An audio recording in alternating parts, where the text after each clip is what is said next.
Good evening. Arthur Hastings here, welcoming you once more to The Little Grey Cells. Tonight's tale: No key, no killer, no clues. Another Hercule Poirot mystery that will test the very limits of logic and reason. Before we begin, I must convey Poirot's own appreciation, and mine, to our extraordinary audience spanning continents and time zones. New listeners, we would be most honoured if you'd subscribe and share with us your location in the comments below. Now then, settle into your chair, or brew a proper tisane as the great detective would insist, and join me in unravelling this most curious affair. Your grey cells are about to be put to work. Chapter 1. The Theatre of Fools. "My dear Poirot," said the letter, "it will be the most amusing weekend of the year. I insist upon it." Hercule Poirot read those words again, standing at the window of his flat in Whitehaven Mansions, while the September rain made mild work of the London pavements below. He had read them 3 times already.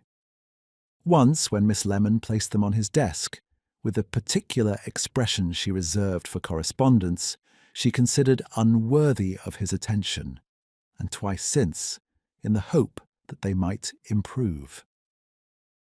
They had not. The letter was from Gerald Hastings Brooke, an acquaintance of some standing from the days of the Compton affair, a man whose good nature was exceeded only by his incapacity for accurate prediction. Amusing, in Gerald's vocabulary, it was a word of catastrophic optimism. The last time Gerald had promised Poirot an amusing evening, it had involved a string quartet, a collapsed soufflé, and a Hungarian countess who refused to leave until 2 o'clock in the morning. And yet, Poirot had accepted. He was not, he admitted to himself, entirely certain why. He suspected it was the title of the book, A Life Without Apology.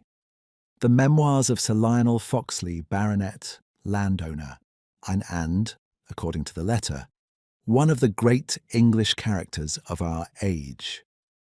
The unveiling of this literary monument was to be celebrated over a weekend at Foxley Manor, Hampshire, with a small and intimate gathering of friends, family, and interested parties. Gerald had secured Poirot's invitation on the grounds that Sir Lionel was frightfully keen on Belgians. Poirot was not flattered. He arrived on a Friday afternoon in the company of a westbound train that smelled of pipe tobacco and damp wool, and was met at the station by a motor car of aggressive cheerfulness, driven by a young man who talked without cessation for 11 miles about the prospects for pheasant. Foxley Manor revealed itself at the end of a gravel drive, with the self-conscious grandeur of a building that had once been significant and was still negotiating the terms of that significance. It was large, asymmetrical, and freshly painted in the manner of a man who has borrowed money for a haircut. The gardens were immaculate. The flower arrangements visible through the drawing-room windows were of a scale that suggested either tremendous wealth or profound anxiety about empty space. As Poirot stepped from the car and surveyed the facade, he tilted his egg-shaped head slightly to one side. Something, he thought, is being performed here, and the performance has been in rehearsal for some time. The house party had assembled in the drawing-room when Poirot was shown in, and he paused for just a moment inside the doorway. The sort of pause that his acquaintances attributed to shyness, and that was, in fact, nothing of the kind. It was the pause of a man reading a room as another man reads a page. Sir Lionel Foxley himself was the first to come forward. He was a large man in his middle 60s, built along the lines of a former athlete who had made his peace with comfort, with a complexion that suggested the outdoors, and a voice that suggested it was used frequently and at considerable volume. He shook Poirot's hand with the enthusiasm of a man whose grip is part of his personality. "Extraordinary fellow," he announced to the room, as though Poirot were an exhibit. "The great Poirot, you must tell me, do you really do it all with the little grey cells, or is there some trick to it, eh? Ha!" He laughed thunderously at his own question and clapped Poirot on the shoulder with a force that would have felled a smaller man. Poirot smiled. He had been smiled at considerably before, but his smile at this moment was a precise instrument, and it gave away nothing at all. Lady Augusta Foxley drifted forward next, a tall woman in pale grey who gave the impression of having been assembled from very fine materials with insufficient attention to structural integrity. She was handsome in the manner of a portrait that has aged with dignity, and her smile arrived approximately half a beat after everyone else's. A barely perceptible delay that Poirot noticed and filed away without comment. "We are so pleased," she said in a voice like water over flat stones. "Gerald tells us you are quite wonderful at parties." "Gerald," said Poirot pleasantly, "is most kind." The others were introduced in a succession that Poirot navigated with the attentiveness of a man who would not forget a single face. There was Cedric Vale, who wore a shirt of remarkable vividness and occupied space with the muscular confidence of new money in an old room. He had the laugh of a man performing laughter rather than experiencing it, and within 40 seconds of their introduction he had mentioned, without apparent reason, that he had recently acquired a chateau in the Dordogne.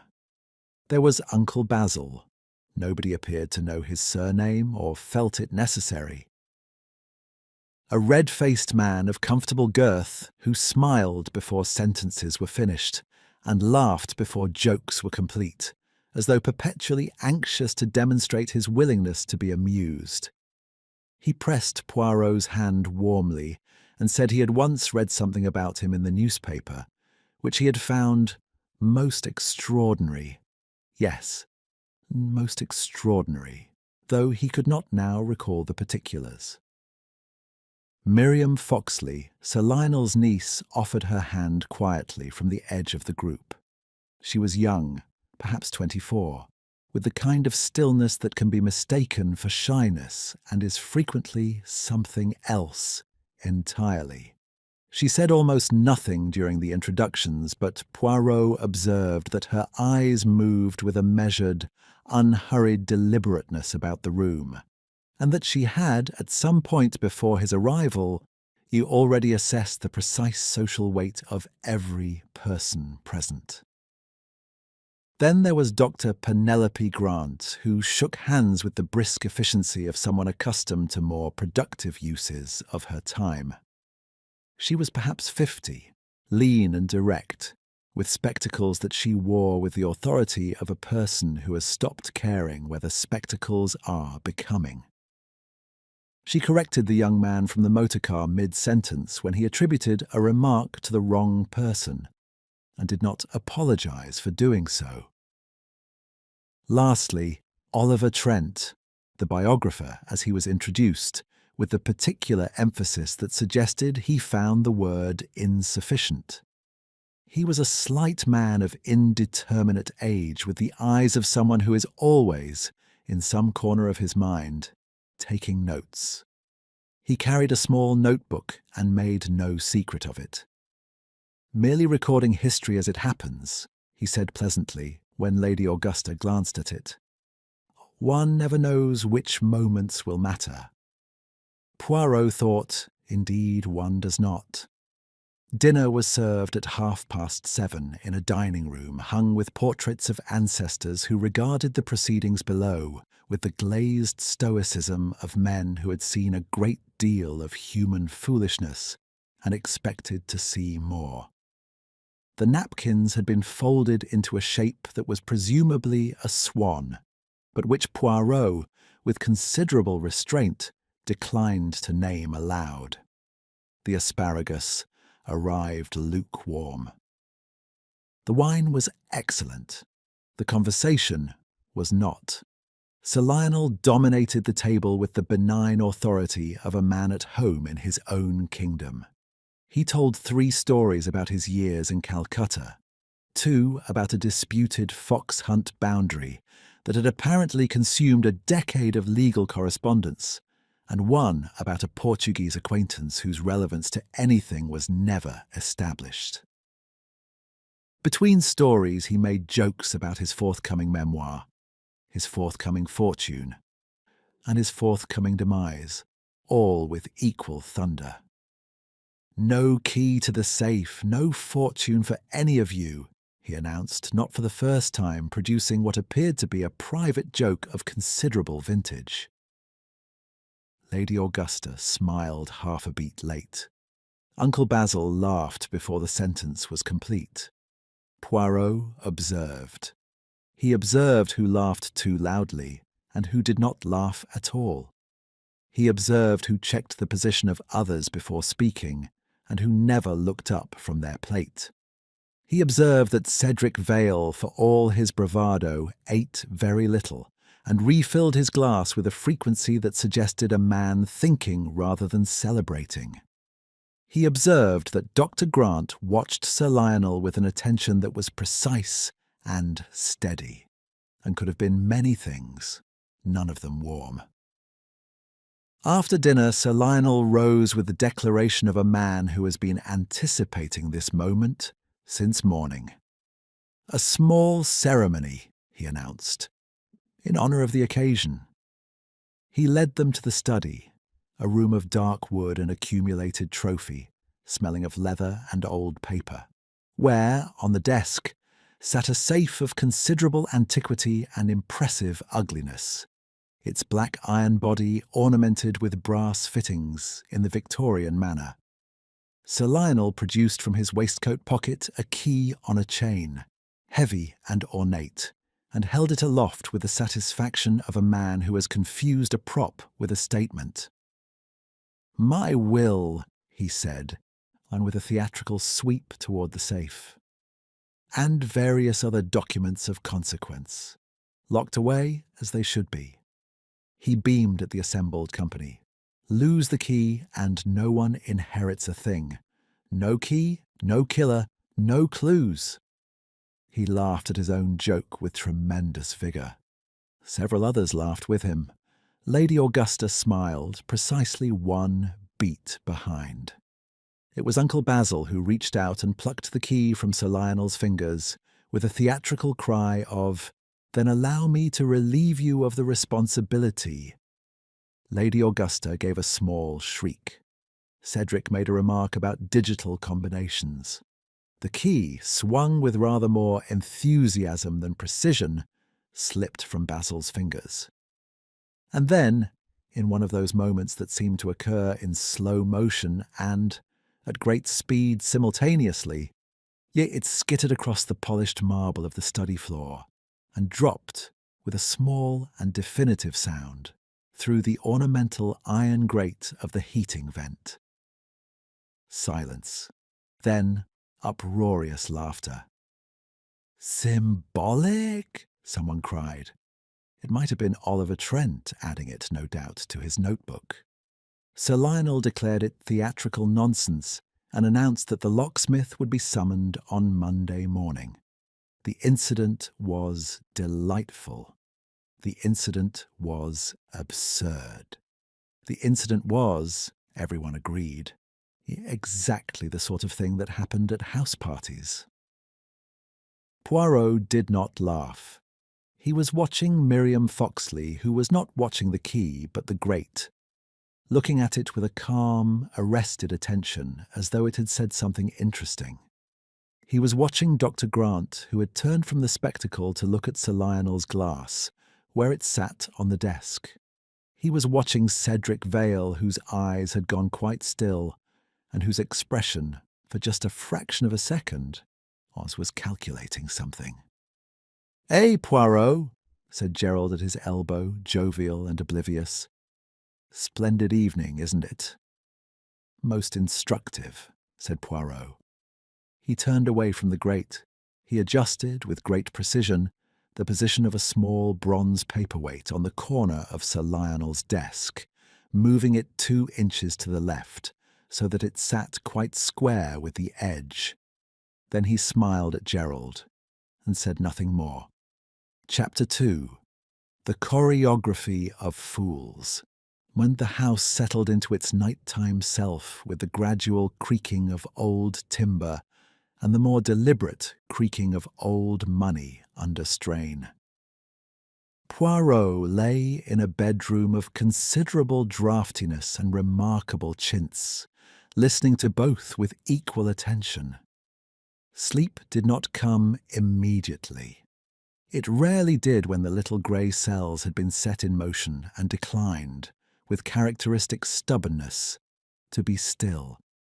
He lay with his hands folded on the counterpane and reviewed the evening not as one reviews a social occasion, with pleasure or tedium or the mild fog of too much wine, but as one reviews a theatrical performance in which one suspects the programme notes have been altered.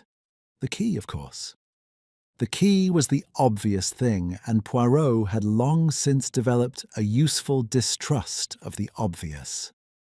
What interested him was not that the key had fallen, but the precise quality of stillness that had fallen with it. For the space of perhaps 3 seconds, before the laughter began, every person in that study had revealed themselves. The laughter that followed was recovery. What came before it was truth. Miriam Foxley had looked at the grate, not the key. The grate, which was bolted, Poirot had noticed this as they filed into the study, with a small iron catch on the interior side, and visible only if one stood directly above it and looked down, as Poirot had done while Sir Lionel was fumbling with his waistcoat. One did not look at a bolted grate with that quality of attention unless one had a reason to think about what lay behind it. Dr. Grant had looked at the glass. Cedric Vale had looked at nothing in particular, which is a thing that requires effort. Poirot made a small adjustment to the position of his travel clock on the bedside table. It had been placed at an angle which was unnecessary and vaguely distressing, and closed his eyes. By morning he had formed 3 questions. He did not yet know which of them was the right one. Breakfast at Foxley Manor was served in the English manner, which is to say abundantly and with aggressive optimism about the appetite of the guest. Poirot accepted coffee, 1 piece of toast, and the company of his observations. The morning room was bright and unreliable, the September sun performing one of its periodic deceptions about the temperature. The guests arrived in the order that Poirot had anticipated. Uncle Basil first, with the cheerful punctuality of a man who has nowhere particular to be. Then Cedric Vale, who entered reading something on a small folded paper, and pocketed it with swift ease when he noticed Poirot already seated. Then Lady Augusta, and composed and faintly remote, who poured tea with the practised movements of a woman conducting a private ceremony. Oliver Trent appeared at 9:30 with his notebook already open and a pleased expression that suggested he had been awake for some time and found it productive. He helped himself to kedgeree with the air of a man performing an obligation to physical sustenance before returning to higher things. "A marvellous evening," he said, to no one and everyone simultaneously. "Here's Sir Lionel in magnificent form." "He is always magnificent," said Lady Augusta without inflection. It was Miriam who broke the particular quality of quiet that followed. She had come in last and taken the chair nearest the window, where the light fell usefully on her book, which she was not, Poirot noted, reading. "Has anyone looked in on Uncle Lionel?" she asked. He does not usually sleep past 9. Excitement, said Uncle Basil comfortably. Man of his age, that sort of evening. Let him rest. Of course, said Miriam. She turned a page she had not read. It was 11:30 when the housekeeper, Mrs. Peel, appeared at the morning-room door with the particular expression of a woman who has discovered something she would strongly prefer not to have discovered. She spoke to Lady Augusta in a low voice. Lady Augusta set down her teacup. She rose without hurry and left the room, which told Poirot a great deal about Lady Augusta. And Sir Lionel Foxley was found in his study chair, quite dead. He sat as a man sits who has decided to rest for a moment and found the arrangement permanent. His colour was not good, but it was not dramatic. There was nothing overturned, nothing broken, nothing that announced itself. On the desk beside him, his glass from the previous evening stood where he had left it. The safe was untouched. The heating grate, Poirot observed from the doorway, was bolted shut, as it had been the night before. Dr. Grant arrived in the study with a speed that was professional rather than hurried, and conducted her examination with the thorough economy of someone accustomed to being the last competent person in a room. She straightened, removed her spectacles and polished them. Heart failure, she said. His heart had been giving him trouble for some time. I had discussed it with him not 3 months ago. She replaced her spectacles and looked at no one in particular. This is not a surprise. Indeed, said Poirot from the doorway. And yet. Dr. Grant looked at him. Her expression did not change, but something behind it took notice. And yet what, Monsieur Poirot? Forgive me, he said pleasantly. I find I'm in the habit of finishing sentences with "and yet." It is a regrettable tendency. Please continue. The local police constable was telephoned. The family solicitor, a Mr. Hargreave, was telephoned from Basingstoke. The morning acquired the peculiar administrative quality that death imposes on the living, and the guests moved through it with varying degrees of composure. Lady Augusta was composed to a degree that, in another woman, might have been called extraordinary, but which in Lady Augusta seemed merely characteristic. She directed Mrs. Peel about the household arrangements, cancelled the luncheon that had been planned for 14, and informed Mr. Trent, who had appeared notebook in hand at the study door, that whatever he was considering writing down, he should reconsider. Cedric Vale retreated to the library, where he made a telephone call of some length. Poirot, passing the closed door on his way to the garden, heard 3 distinct words through the oak panelling: liquidation, schedule, and Friday. He filed them in the appropriate drawer of his mind and continued walking. Uncle Basil sat in the morning room and did not laugh. And this was, in its way, the most striking alteration in the household. He held his cup of tea with both hands, as though it required anchoring, and stared at the garden with the expression of a man reviewing a document he has read before and finds unchanged. Poirot sat beside him. "You were fond of him," Poirot said. It was not a question. Basil looked up. "In the way one is fond of something one has always known," he said after a moment, "like a particular chair or a bad habit." He paused. That sounds unkind." "On the contrary," said Poirot, "it sounds precise." Basil turned his cup in his hands. He could be difficult. Lionel.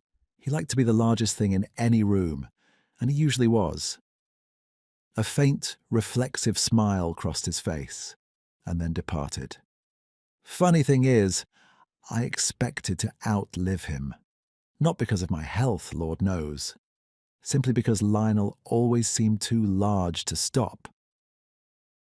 "The key business last night," Poirot said, in the mild tone of a man making conversation. He had mentioned it before, I think, the joke. Oh, constantly, for months.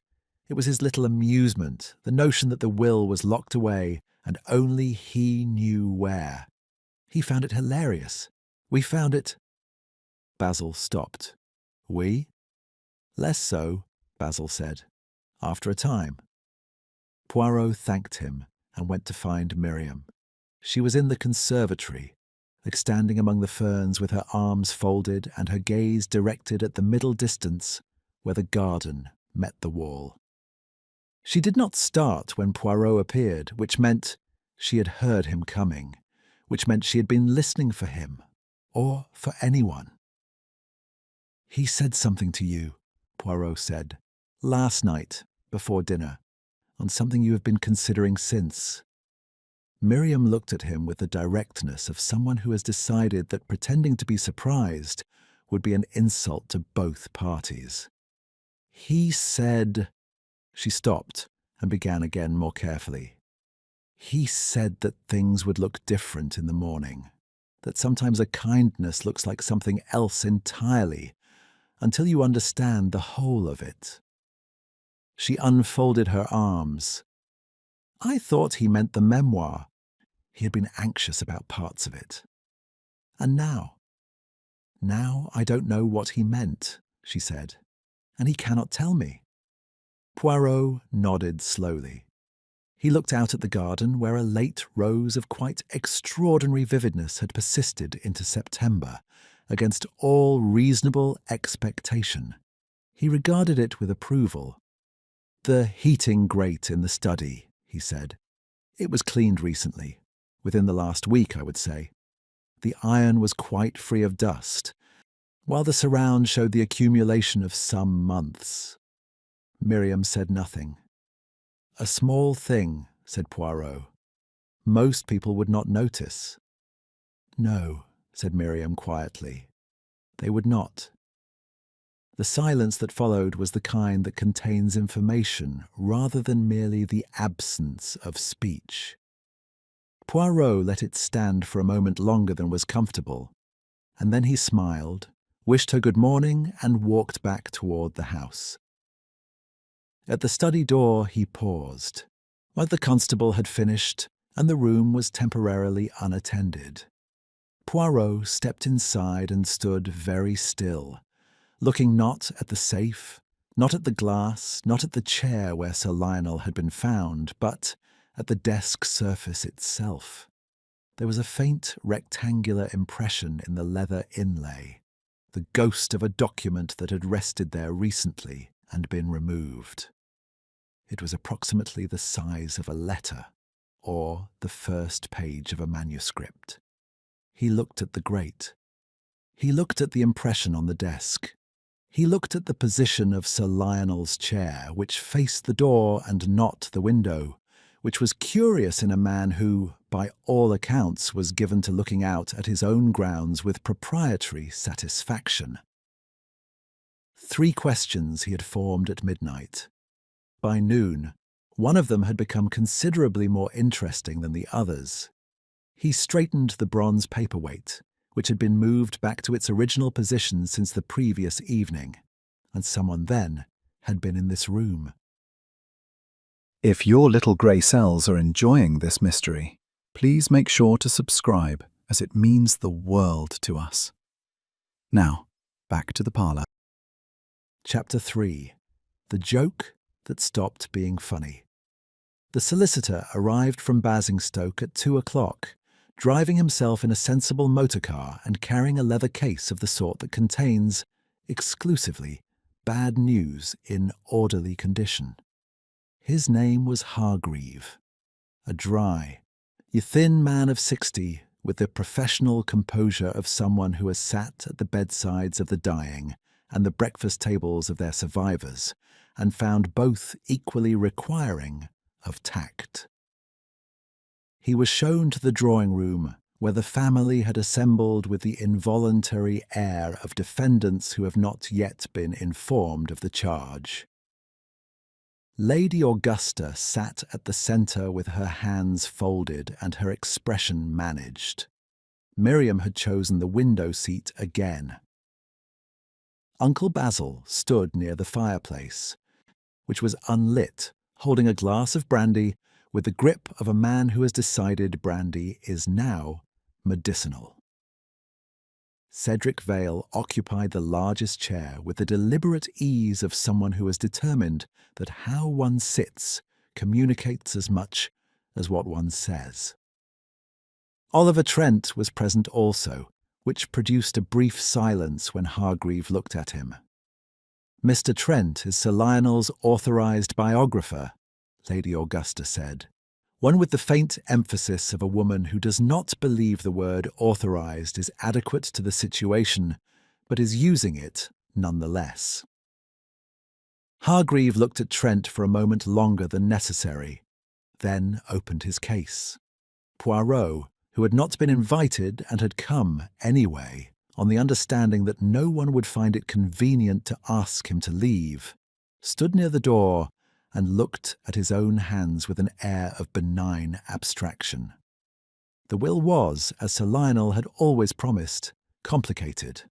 The house and the larger portion of the estate went not to Lady Augusta, not to Miriam, not to the laughing and dependent Uncle Basil, but to Cedric Vale, in satisfaction of debts that were considerable and which had been accumulating, Hargreave explained with measured delicacy, for the better part of 4 years. Lady Augusta would receive a life income, which was adequate. Miriam received the contents of the library and a sum that was thoughtful without being generous. And Uncle Basil received an allowance, unchanged from its current level, which told its own story. There was a silence of the particular kind that follows the reading of a will. Not grief, or not grief alone, but the cognitive adjustment required when the financial architecture of one's life reveals itself to have been constructed on different principles than one had supposed. "Well," said Cedric Vale. His voice was even. "That is straightforward enough." Uncle Basil made a sound that was not quite a laugh. He appeared to notice this himself and converted it, not entirely successfully, into a cough. Miriam said nothing.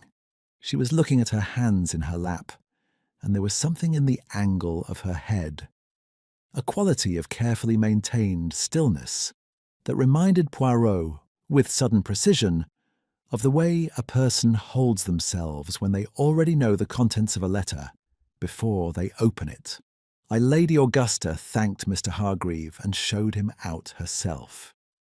In the doorway she paused and said, without turning round, "I trust the arrangements for Monday remain in place, Mr. Hargreave." Hargreave confirmed that they did. The locksmith would come. The safe would be opened. Whatever Sir Lionel had placed there, documents, additional instructions, or, as Poirot considered increasingly probable, nothing at all, would be examined in due course. She left. The room exhaled. It was Cedric who moved first, rising from his chair with the particular energy of a man who needs to be doing something and has not yet decided what. He poured himself a drink at the sideboard and turned, and for a moment he and Poirot regarded each other across the room with the mutual appraisal of two people who are not deceived by the other's performance. "You're very quiet for a detective," Cedric said. "I find it productive," said Poirot. You think there's something to detect?" "I think," Poirot said pleasantly, "that there is always something to detect. The question is whether it is interesting." He tilted his head. "In this case, I confess, I find it a little interesting."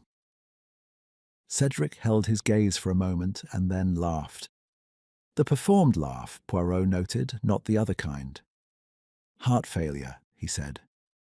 Hargreave looked unsurprised. Grant looked unsurprised. Even Augusta looked He paused. Well, Augusta looks unsurprised at everything. Indeed, said Poirot. It is one of her more expressive qualities. He excused himself and went to find Dr. Grant. She was in the garden, on the stone bench beside the herbaceous border, with her coat buttoned against the afternoon chill, and a look on her face that was not grief, and not guilt, and not relief, but some compound of the three that she was in the process of disassembling into something more manageable. Or she heard Poirot's approach on the gravel, and did not look up. "You will want to ask me questions," she said. "I am a guest," Poirot said, sitting down uninvited on the far end of the bench. "I have no standing to ask anyone anything. I am merely making conversation." "Then I will save you some time. Lionel had a cardiac condition, hypertrophic cardiomyopathy, diagnosed 18 months ago. He was on medication. He drank too much, ate poorly, and refused to reduce his commitments. Last night involved precisely the kind of stress and stimulation I had advised him to avoid." She said this with the flat precision of a doctor delivering a prognosis, and then added, in a slightly different register, "He was not a man who took advice." "From anyone?" Poirot asked. "Or specifically from you?" A pause. "We have known each other for many years," she said. "Since before he was Sir Lionel anything, since his first marriage." She glanced at Poirot briefly. He took advice from very few people. He preferred the advice he gave himself. "His memoir," Poirot said. "I understand it was to be candid." "That is one word for it." "You had read portions of it?" "He read portions to me." Her voice was entirely level. "He was proud of it. He found it cathartic, I believe, to arrange the events of his life into a narrative in which everything he had done appeared, on reflection, to have been the correct thing." She paused. "Well, he was talented at that arrangement." Poirot looked at the herbaceous border, where a gardener had at some point made the optimistic decision to plant dahlias this far into the season. They had the defiant look of things that know they are temporary. "There were aspects of the memoir," he said carefully, "that touched on other people who were present this weekend." Dr. Grant said nothing for a long moment. A wood pigeon made its unhurried complaint somewhere in the elm trees. "Most memoirs touch on other people," she said at last. "It is rather the point of them." "Quite so." Poirot rose and smoothed his coat. "You knew him well. His medication? He took it regularly, without supervision?" "He was not a child." "No," Poirot agreed. "He was not." He smiled at her with great courtesy. "Thank you, Doctor. The dahlias are remarkable, are they not? One admires their tenacity." He left her on the bench and walked back toward the house, on his mind arranging and rearranging the pieces with the methodical pleasure of a man ordering a collection. Facts were not yet the difficulty.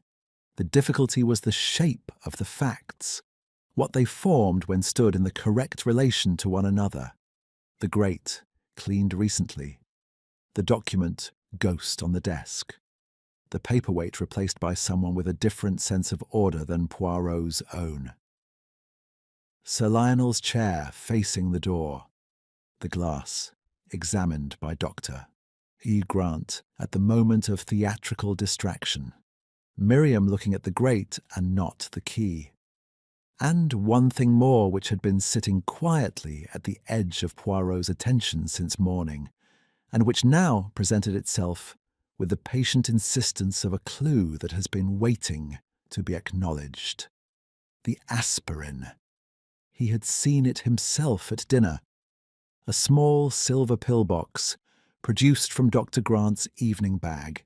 2 white tablets tipped into her palm, offered across the table to Sir Lionel, who had pressed 2 fingers to his temple and accepted them with the ease of a man accepting a familiar remedy. The gesture had been so natural, so domestic in its rhythm, that it had registered as scenery rather than event. But Poirot did not, as a rule, permit things to remain scenery. He paused at the foot of the stone steps that led back to the terrace, and stood very still for a moment, the afternoon light falling at a useful angle across the gravel, while his eyes focused on nothing in particular. A passing housemaid, observing him, formed the impression that the Belgian gentleman was perhaps feeling unwell. He was, in fact, feeling the precise and particular satisfaction of a man who has just understood which of his 3 questions was the right one. It was not the grate, it was not the document. It was the aspirin, offered publicly, accepted gratefully, witnessed by everyone in the room, and therefore requiring, from the perspective of the person who had offered it, no concealment whatsoever. The perfect gift, Poirot reflected, is always the one the recipient takes willingly. He went inside. He asked Mrs. Peel with considerable charm whether there was any possibility of a tisane. There was not. He accepted tea with the fortitude of a man making the best of his circumstances, and sat in the morning room and waited for the evening, which he suspected would be informative. He was not wrong. But Chapter 4, the masks begin to slip.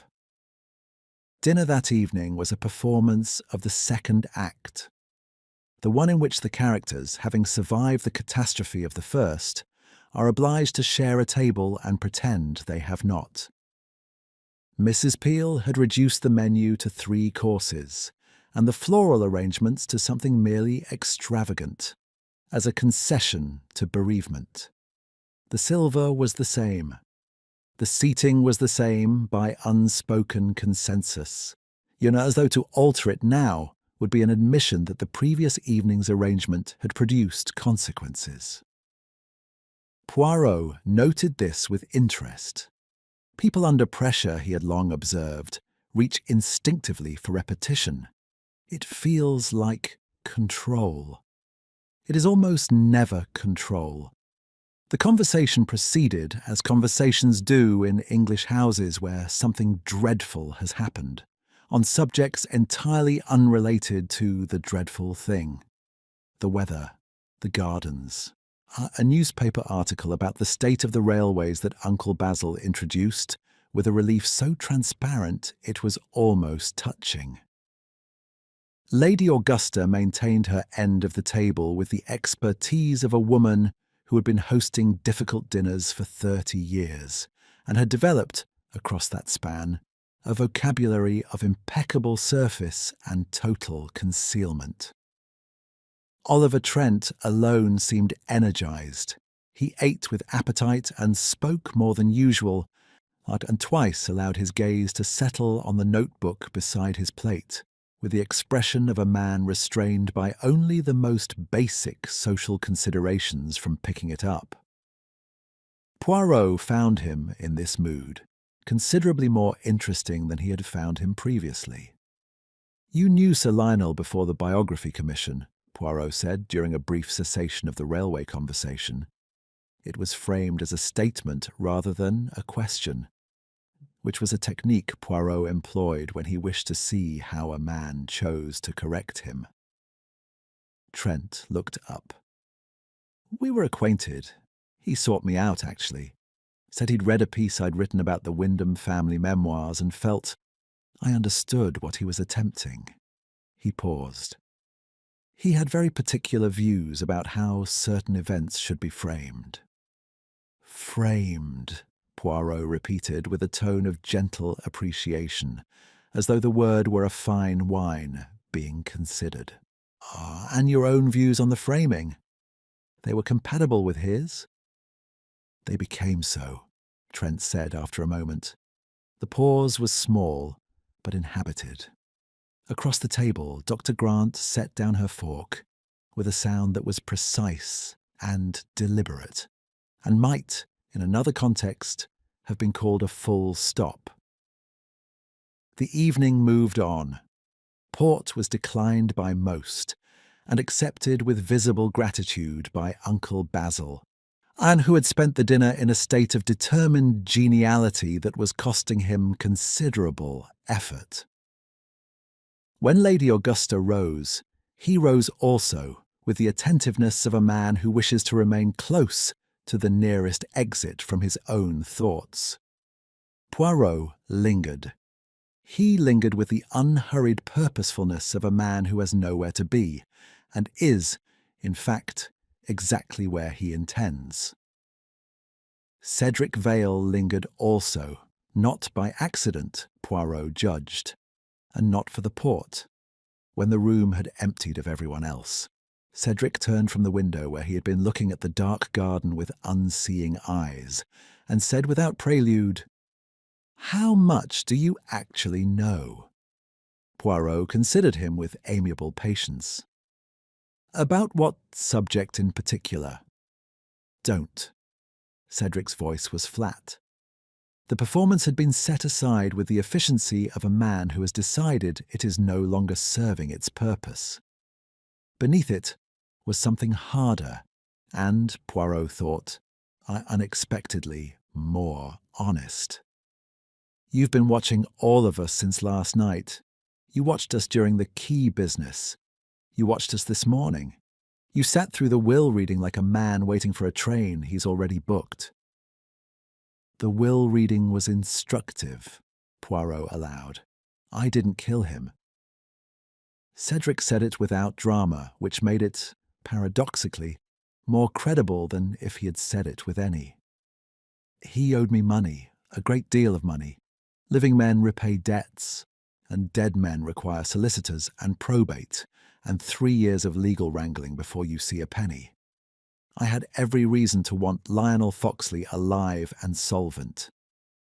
"That is," Poirot said, "a most rational observation." "It's the truth." "The two are not always the same thing," Poirot said pleasantly, "but in this case I am inclined to believe they may be." He picked up his wine-glass, found it empty, and set it down again with mild regret. "You made a telephone call this afternoon." "About liquidation." Cedric's jaw tightened. "Rearranging my affairs. The estate going through probate changes certain timelines." "Of course." Poirot rose. "You were alone with Sir Lionel after dinner last night, before the party moved to the study."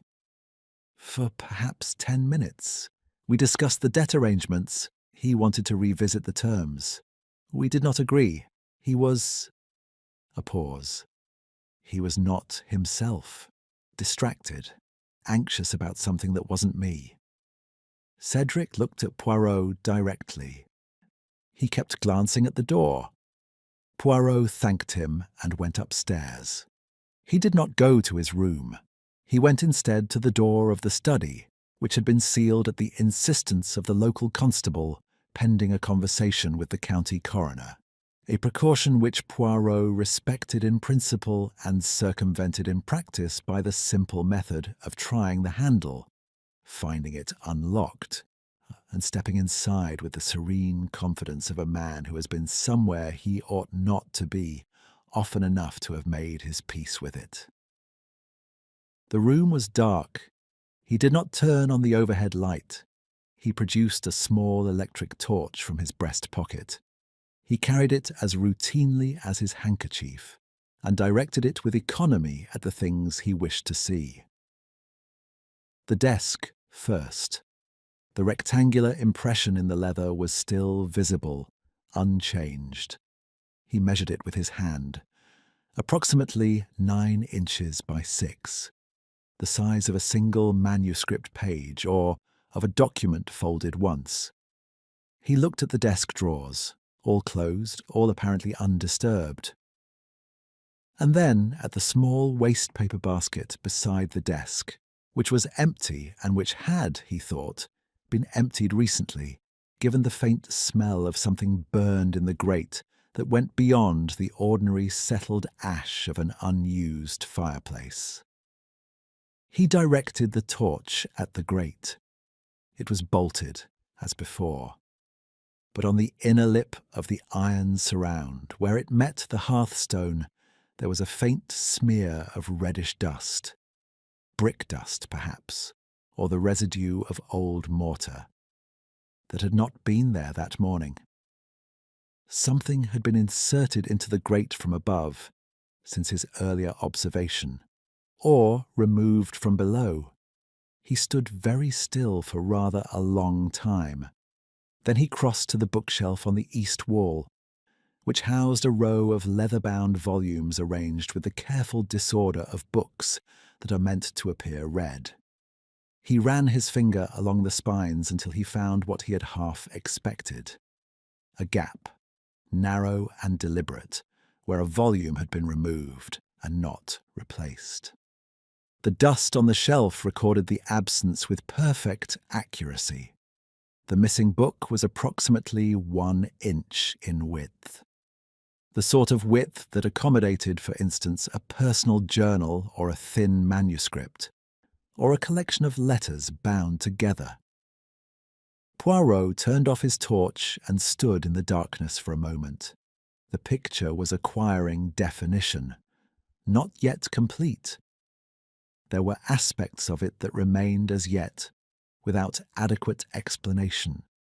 And Poirot was not a man who permitted himself the luxury of a theory that could not account for all the facts. But the shape of it was emerging from the background noise of coincidence and grief and social performance, and the way a face emerges in a photograph as the developer does its work. Someone had entered the study after the household retired. Someone had removed something from the bookshelf. Someone had accessed the grate, from the study side or below, and the connection between those two acts was not yet clear, but it was there. He needed one more conversation. He had been saving it, in the way that one saves the most demanding piece of work, for the hour when the mind is most alert and the other party least defended. He found Lady Augusta in the small sitting room on the first floor. Her private sitting room, the one that was not shown to guests, with the door 3 inches ajar and the lamp lit, and a glass of something she did not normally drink on the table beside her. She looked up when he knocked and showed not the faintest surprise. "I wondered when you would come," she said. "Sit down, Monsieur Poirot." He sat. He looked at her with the respectful attention he reserved for people who were about to tell him something true, whether they intended to or not. "You knew about the will," he said. "Not the particulars, but the broad disposition. You knew the estate was going to Vale." "For 2 years," she said. "Lionel told me himself. He felt, I think, that honesty was the most comfortable option once the decision was irreversible." She looked at her glass. He was often honest at the point of irreversibility. It requires less of one. "And the memoir?" Something shifted in her face. Not much, but enough. "The memoir," she said, "was a different matter." She lifted her glass, thought better of it, set it down again. "There are things in that manuscript that go beyond Lionel's story, things that concern other people. People who are alive. People who have—" She stopped. "People who have built their lives on a foundation that the memoir might disturb," Poirot suggested gently. She looked at him steadily. Her eyes were grey and quite clear and contained, Poirot thought, a very large amount of information organised with considerable precision. "I knew about Penelope Grant's father," she said at last. "I have known for many years. It was not my secret to keep or to tell. But Lionel had decided—" Her voice stopped and then resumed, a fraction lower. "Lionel had decided that the telling was his right. He did not consider it might be something else entirely." The lamp made a small sound. Outside, the Hampshire dark was entire and unhurried. "Thank you," said Poirot. He rose and moved to the door, and then paused in the way that he occasionally permitted himself when the moment warranted it. "Lady Foxley, on the aspirin at dinner last night. Did you observe who produced them?" She did not hesitate. "Penelope," she said. "She had them ready before he asked." Poirot nodded slowly. "Yes," he said, half to himself. "She would have." Chapter 5. Behind every smile, a knife. Saturday morning arrived with the cool indifference of weather that has no opinion about human events. The sun was present, but non-committal. The garden dripped from an overnight rain that had come and gone without ceremony, and the gravel of the drive bore the pressed record of the solicitor's departure in two neat, parallel lines, pointing, Poirot thought, in the only sensible direction. He breakfasted early and alone, which suited him. Mrs. Peel brought toast and a pot of coffee sufficiently strong to qualify as a moral position, and Poirot sat with it and the previous evening's information, arranging both in the order that pleased him most. There were now several things he knew, and several more he suspected. How the distance between knowing and suspecting was, in his experience, precisely the distance between an accusation and a conviction, and he was not a man who confused them. What he required was the mechanism.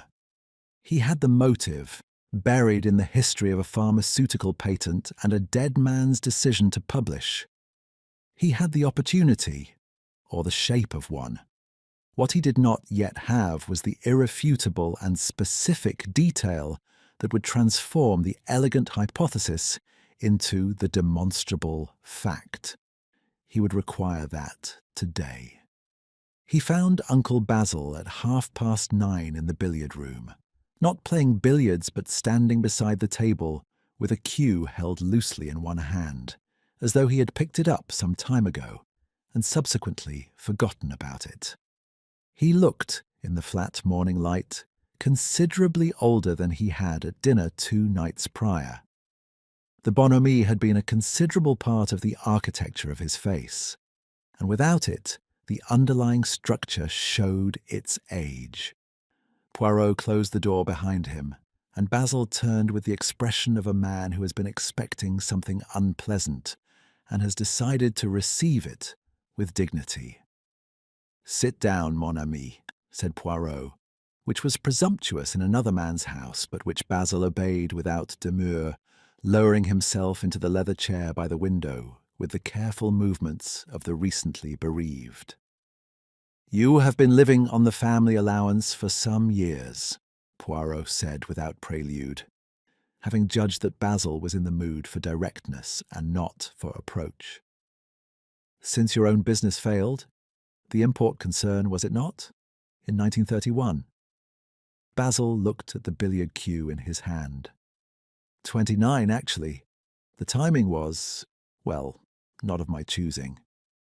He set the cue against the wall with deliberate care. Lionel was generous, more generous than he needed to be. I was never under any illusion that the arrangement reflected my value to anyone. It reflected his preference for a quiet life over a family scandal. He said this without bitterness, which was its own kind of bitterness. The key business, Poirot said. His joke about the will. He had told that joke before. Since spring, Basil said. Since he began the memoir in earnest. He found it amusing. The idea that everything was locked away, that the key was the linchpin. He was always theatrical. Even his anxieties were theatrical. A pause. I think he was frightened. Actually, the memoir frightened him. Not of other people's reactions. Lionel didn't especially worry about that. He was frightened that he had not done enough with it, that it wouldn't last. He wanted to be remembered. He wanted to be understood, Basil said with unexpected precision. There is a difference. He was perfectly certain he would be remembered. He was not certain he had made himself comprehensible. He looked at Poirot. That's a more human anxiety, I think. Don't you? Poirot regarded him with quiet attention. You knew, he said gently but without hesitation, about the patent, about where the Foxley pharmaceutical money originated. The silence that followed was the specific silence of a man who has been waiting for a very long time for a particular question. I found out, Basil said at last, approximately 15 years ago. There was a letter, misfiled of all the mundane things. In Lionel's old desk when we were clearing the London house for Augusta's redecorating. He laced his fingers together in his lap. I read enough to understand what had happened, that the Harwick patent, the compound that became the basis of the Foxley pharmaceutical holdings, had been developed by a Dr. Edmund Grant, who died in 1926 without ever receiving the recognition or the income that was owed to him. And you said nothing. Basil looked at the window. To whom? And Lionel would have denied it. And he had the lawyers and I had an import business that was already failing. And then later, by the time later came, there was Miriam to think about. She had no one else. Her parents were gone. Lionel was her guardian, and the allowance paid for her education and her flat and her... He stopped. She is not responsible for what Lionel did, he said. She was 3 years old when it happened. Non, Poirot agreed. She is not responsible. He let a moment pass. Dr. Grant's daughter is Penelope Grant. Yes. The word was quiet and entirely without surprise. I knew that also. I have known it for years. She and Lionel maintained the friendship, if one can call it that, quite deliberately. I never understood it, for a long time. He paused. Later I thought I did. I think she stayed close to watch him, to know what he knew, what he might one day decide to say. Poirot rose, thanked him, and left him with the billiard cue and the grey morning light, and moving through the house now with a purposefulness that had become, over the past 2 days, less disguised. The time for appearing merely curious was passing. The locksmith arrived Monday. Whatever the weekend had set in motion had its own timetable, and Poirot intended to be ahead of it. He found Oliver Trent in the library, which was where he had expected to find him. Trent was not at the shelves. He was at the writing table with 3 sheets of paper before him and a pen in his hand, and he had the focused, slightly feverish air of a man writing, while the material is still warm. He looked up at Poirot's entrance without guilt, but with the particular irritation of the interrupted.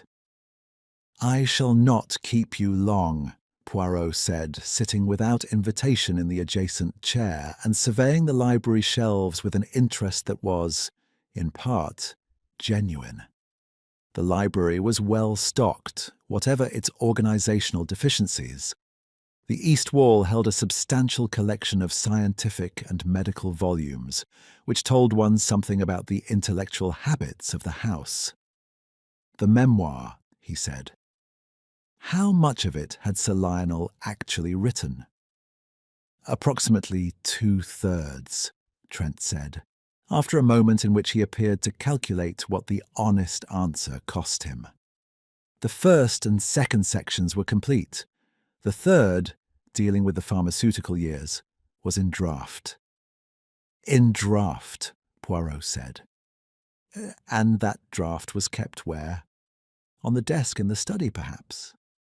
Trent's pen stilled. He kept the working pages on the desk. The completed sections were in a folder in the bookshelf, there on the east wall between the medical volumes, where Augusta was unlikely to browse. A pause. "The folder is gone. I noticed it yesterday afternoon."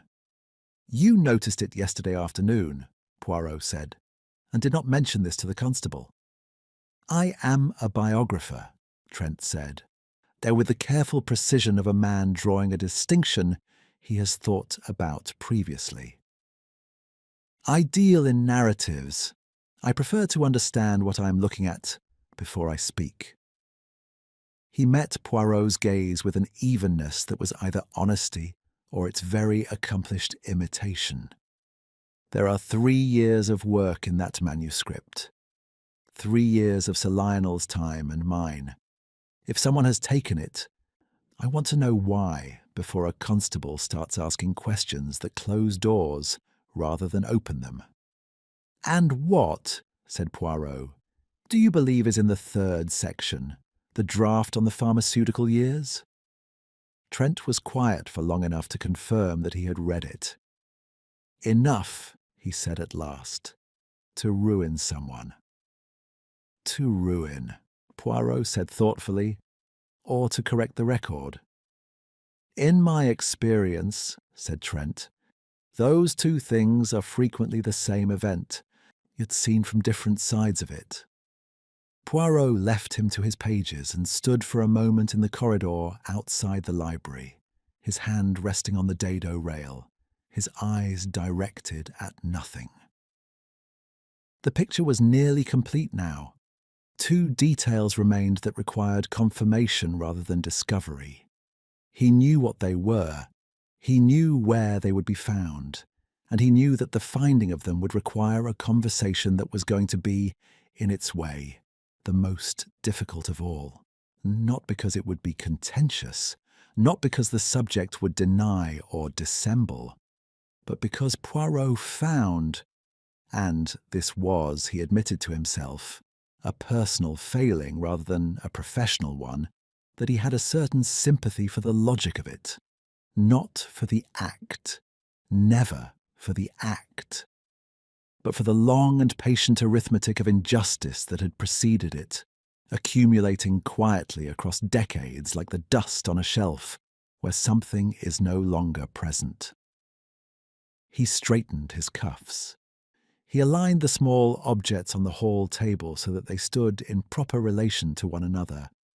Then he went to find Dr. Grant. Chapter 6. The Dark Beneath the Surface. He did not find her immediately. The conservatory was empty, its ferns indifferent. The garden offered only the damp residue of the morning's rain and a blackbird conducting its own investigation into the lawn. The morning room had been claimed by Lady Augusta and a writing case of impressive dimensions.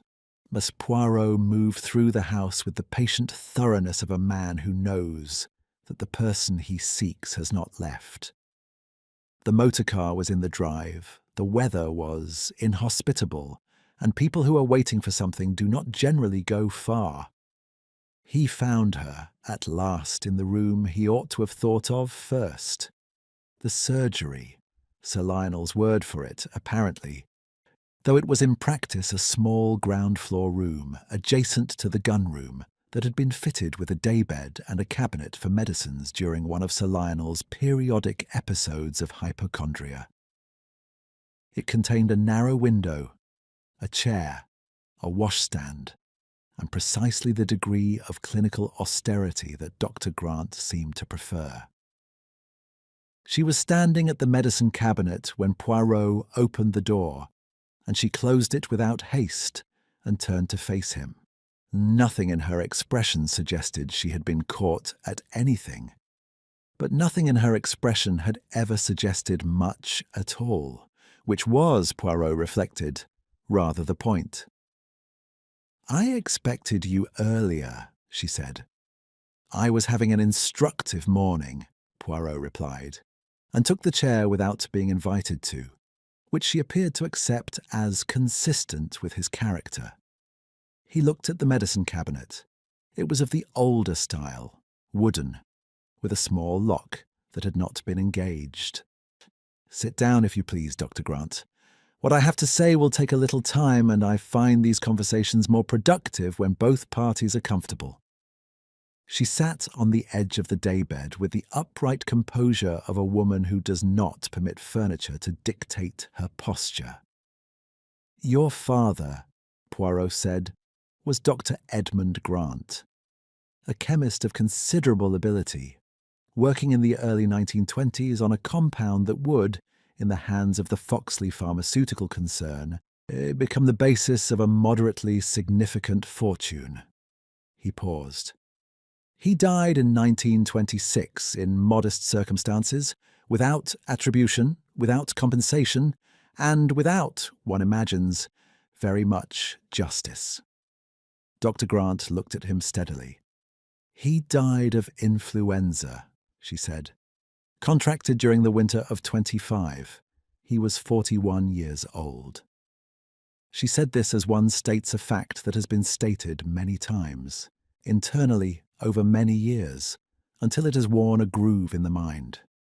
He left a notebook, formulas, correspondence, the record of 4 years of work. I have it still. "And Sir Lionel had the patent," Poirot said. "Sir Lionel's father had the patent initially. Lionel inherited the benefit of it along with everything else." She folded her hands in her lap. "I do not think Lionel invented the injustice. I think he inherited it, and chose, over many decades, not to examine it too carefully." She paused. "That is a different kind of guilt. Less dramatic, harder, perhaps, to prosecute." "And yet you remained," Poirot said, "in his circle, at his table, year after year." "I am a practical woman," she said. "I wanted the notebook corroborated by his records, by the company papers, by something that would survive a legal challenge." The memoir represented the first time in 30 years that Lionel was going to commit, in his own words and by his own hand, to what had actually happened. She looked at Poirot with the directness that he had previously taken for bluntness, and now understood as precision. "I wanted it in print, under his name. That was what I wanted." Poirot was quiet for a moment. Outside, the blackbird had finished its investigation and moved on to other matters. "And did the draft satisfy you?" he asked. "The third section, the pharmaceutical years, as Mr. Trent called them." Something moved behind her eyes. "I read it in March. Lionel gave it to me himself, proudly, as though he were conferring a gift. It was—" She stopped. "He had arranged it, as he arranged everything. My father appeared in it as a collaborator, not a source. The patent appeared as a commercial agreement, not a theft. The prose was smooth, diplomatic. It corrected nothing. It merely refined the legend." "And so the memoir you had waited for," Poirot said gently, "yet turned out to be another version of the story you had spent 30 years trying to undo." "He was going to publish it," she said, "by September. Trent had a publisher. Once it was in print, the narrative was fixed. Courts do not easily overturn the published record of a man who cannot be cross-examined." Her voice was entirely level. "The only draft that named my father correctly, the early draft before Trent's influence, was in Lionel's desk. I had seen it there in June, and by Friday evening it was gone. He had replaced it with the revised version." She looked at her hands. "I took the revised draft from the bookshelf on Friday night, after the household was asleep, and I retrieved the early draft from the heating grate. It was not in the grate itself, you understand, but in the cellar access beneath it, where Lionel kept things he wished to make inaccessible without quite destroying them." Poirot considered this for a moment. It confirmed the mortar dust, the cleaned iron surround, the descent into the cellar passage that connected to the utility rooms. "A practical woman," she had said. She was not wrong. "The aspirin," he said. She met his gaze without flinching, which he had expected. What he had not quite expected was the quality of the silence that preceded her answer. Not evasive, but weighted. The silence of a person choosing with care the exact truth. "His condition was serious," she said. "I had told him so. He was on digoxin, a cardiac glycoside prescribed by his London doctor. I had his prescription details. I had advised on the dosage myself some months ago when his London doctor consulted me." She paused. "The tablets I gave him at dinner were not aspirin. They were a dose of a sympathomimetic, a stimulant, adrenaline adjacent, which I had in my bag in solution form, decanted into tablet casings that morning." She looked at the medicine cabinet. Combined with the excitement of the key incident, the alcohol, the natural elevation of a social evening, his heart was not capable of managing the additional load. It would have been obvious to anyone who knew his condition and the pharmacology. It was designed to appear to anyone who did not as natural causes. The room was very still. Poirot looked at her, this lean, precise, entirely composed woman who had lived alongside an injustice for 30 years, with the patience of a naturalist observing a specimen, waiting for the correct moment, never mistaking urgency for haste. He thought of her father's notebook, worn with handling. He thought of the polished deliberateness with which she had offered the tablets across the dinner table, in full view of 6 witnesses, none of whom had seen anything at all. "You understand," he said, "that I cannot leave this as it is." "I know what you are," she said. "I knew it when Augusta said she had invited a detective. I adjusted nothing because there was nothing to adjust. I had been entirely prepared for rather a long time for this conversation." "And were you prepared," Poirot asked, "for the fact that you would be caught?" She looked at him with something that was not quite surprise and not quite its absence. "I was prepared for the fact that I had done it," she said. "Whether I was caught seemed at the time a secondary question." Poirot nodded very slowly. He rose from the chair and looked at his own hands for a moment, and then at the locked medicine cabinet, and then at the woman on the daybed who was watching him with the calm of someone who has already completed the most difficult thing and is waiting to see what comes next. "I shall need to make a telephone call," he said.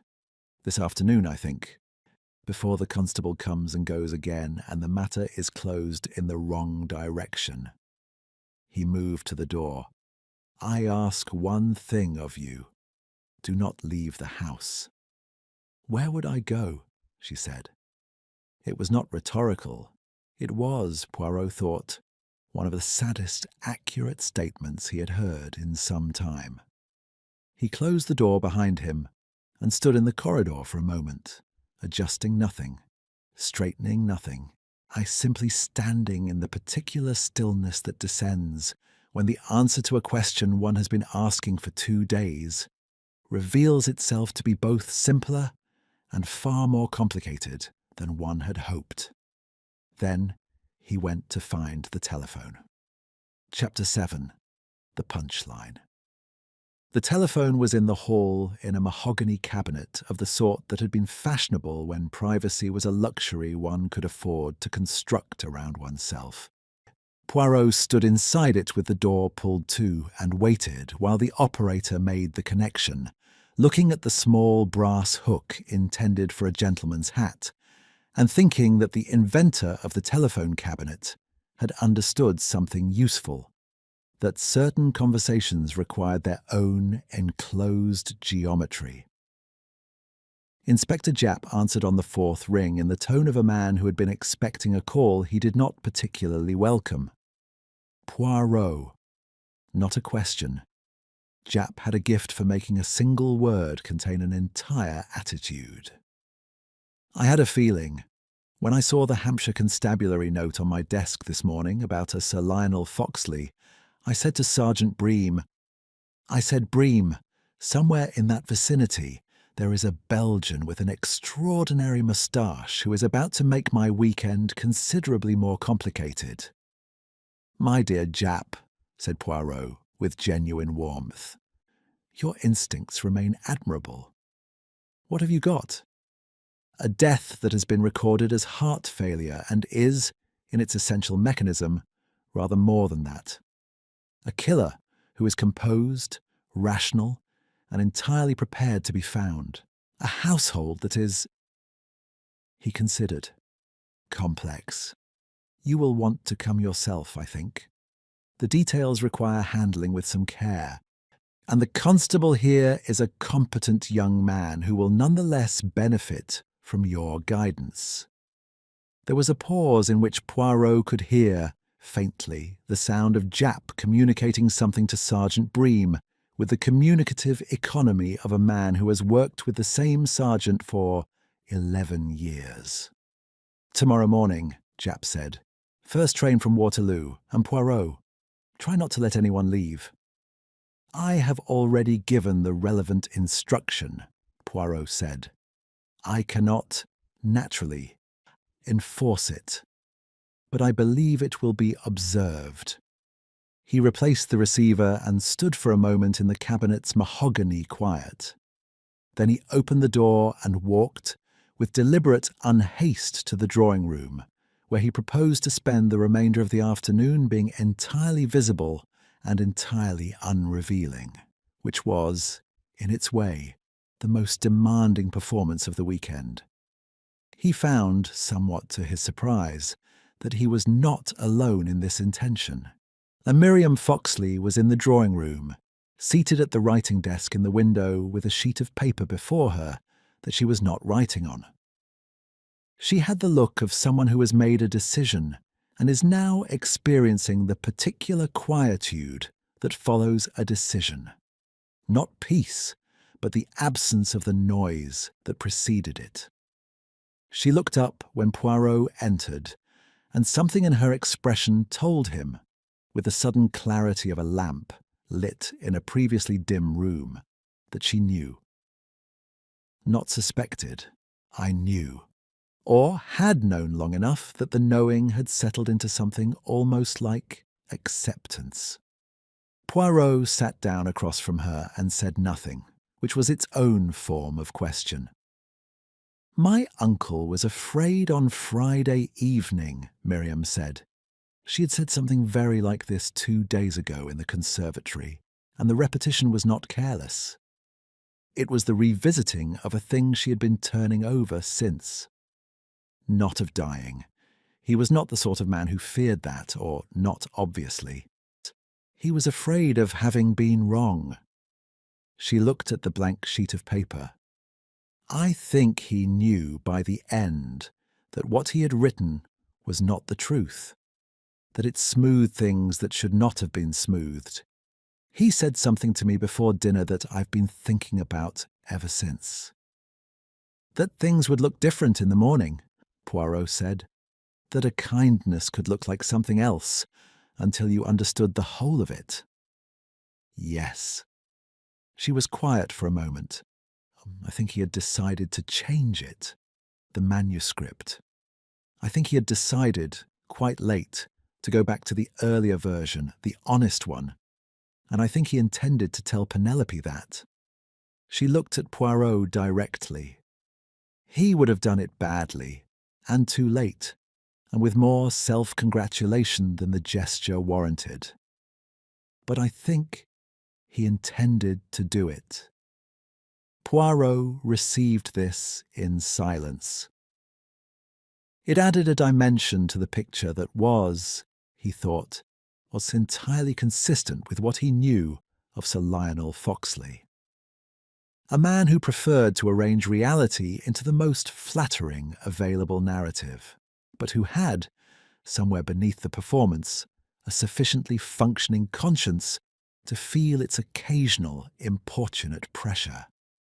The tragedy was one of timing, a man on the slow road to partial rectitude, overtaken by the consequences of his long delay. "You knew," he said, "about the grate. You knew what Dr. Grant had done on Friday night." Miriam did not deny it. "I heard her in the corridor at 1:30. I went to the landing. I watched her come from the direction of the study." She folded her hands. "I did not know then what she had taken. I suspected, when I looked at the grate in the morning and saw the dust on the surround, that she had retrieved something from the cellar passage. I have known about the cellar passage since I was 8 years old." A pause. "Uncle Lionel used to hide my birthday presents down there." The detail arrived with such domestic precision that it momentarily displaced everything else in the room. Poirot looked at Miriam Foxley, this quiet, sharp-eyed young woman who had grown up inside the comfortable machinery of a family that ran, beneath its surface, on someone else's stolen fuel, and felt the full weight of what she had been navigating since Friday evening. Grief for her uncle, knowledge of a crime, and the complex moral arithmetic of a victim who had been both wronged and wronging. "You did not alert the constable," he said. "No." She was not defensive. "I needed to think, and I—" She stopped, and when she resumed, the precision was still there, but the steadiness cost her something. "My father left when I was 2. My mother died when I was 7. Uncle Lionel was not— he was not always kind, and he was not always honest, and he was sometimes quite spectacularly wrong about things that mattered. But he was what I had." She looked at the window. "Penelope Grant had a father who was robbed of everything. I understand why she did what she did. I do not know how to—" She stopped again. "You do not know how to hold both things simultaneously," Poirot said with a gentleness that cost him nothing, and meant a great deal. "The justice of her cause and the wrongness of her method. Is it possible to hold both things?" "It is not only possible," said Poirot. "It is required, by honesty, by the proper functioning of the little grey cells, and also—" He tilted his head slightly. "By something that is not the grey cells at all, but which is equally important." She looked at him. "What will happen to her?" "That is not mine to determine," he said. "Inspector Japp arrives tomorrow.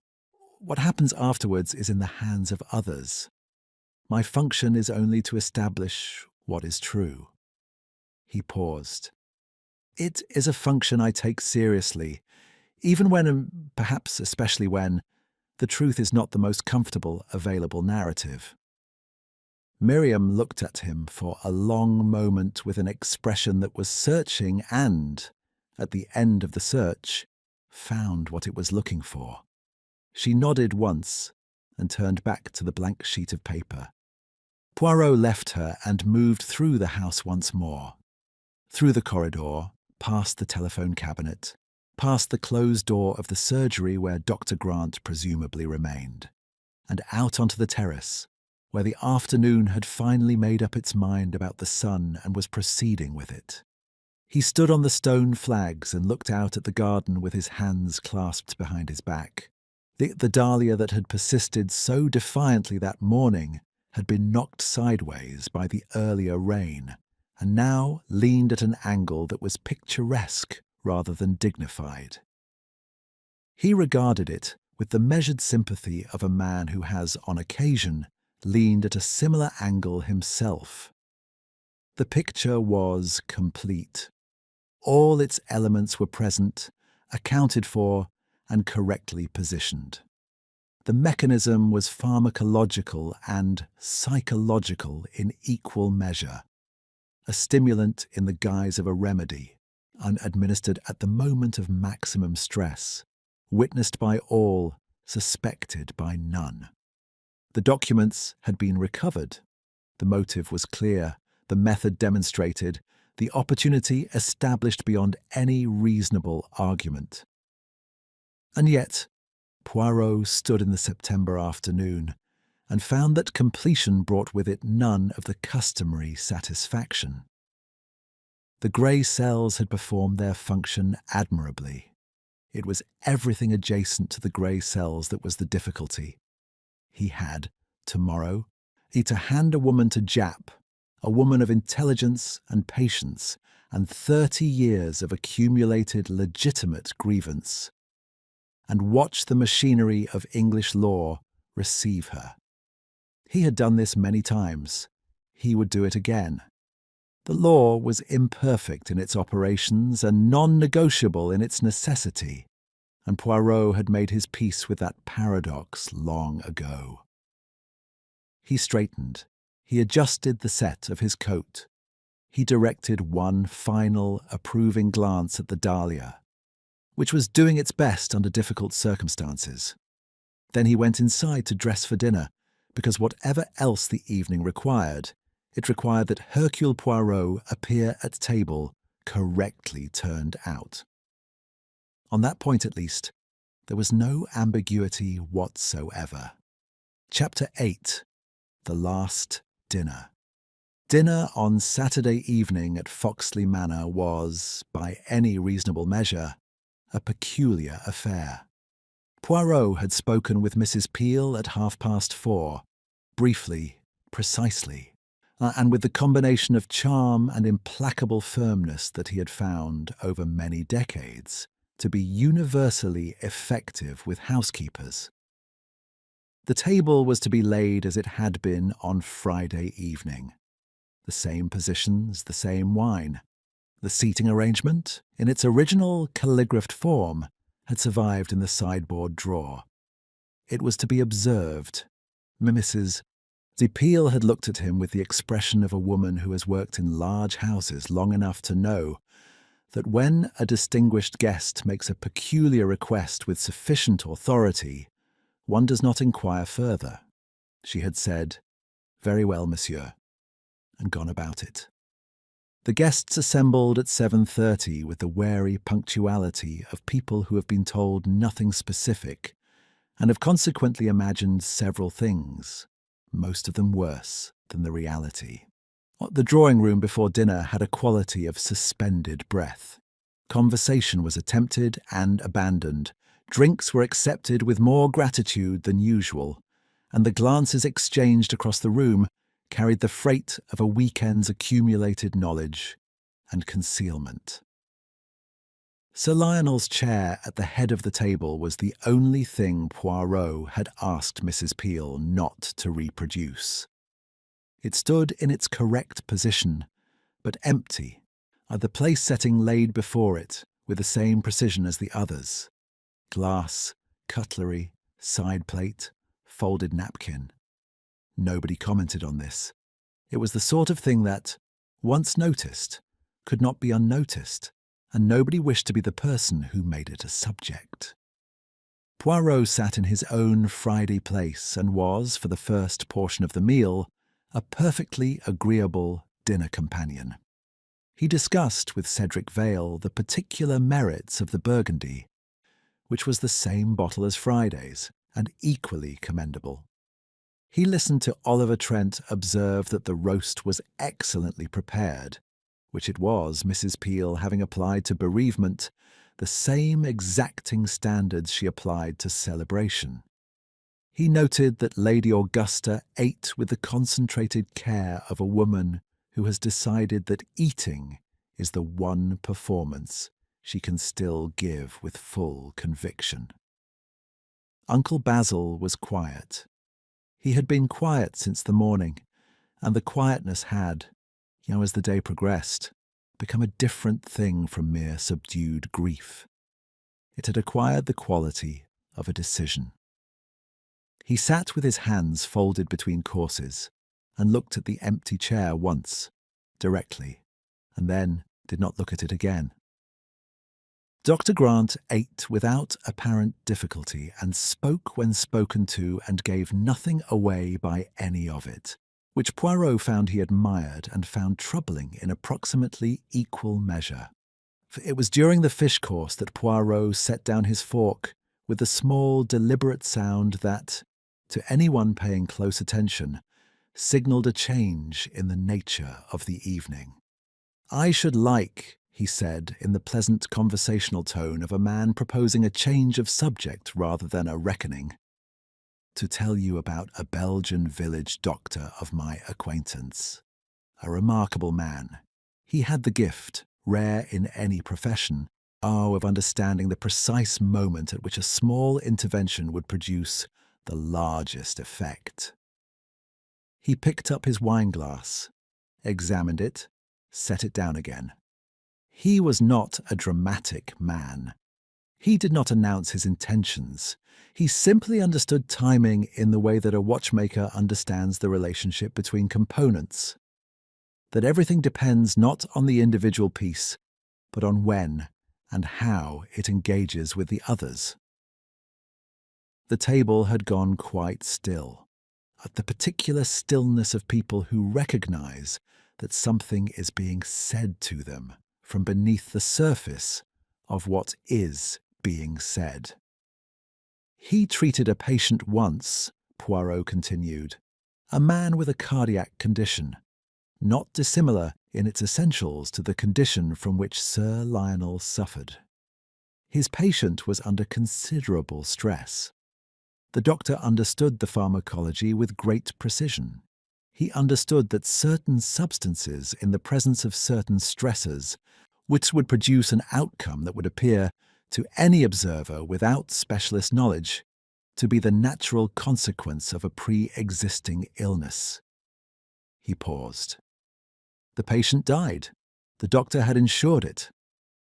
The silence now was of a different kind. Uncle Basil had placed both hands flat on the table as though requiring the solidity of it.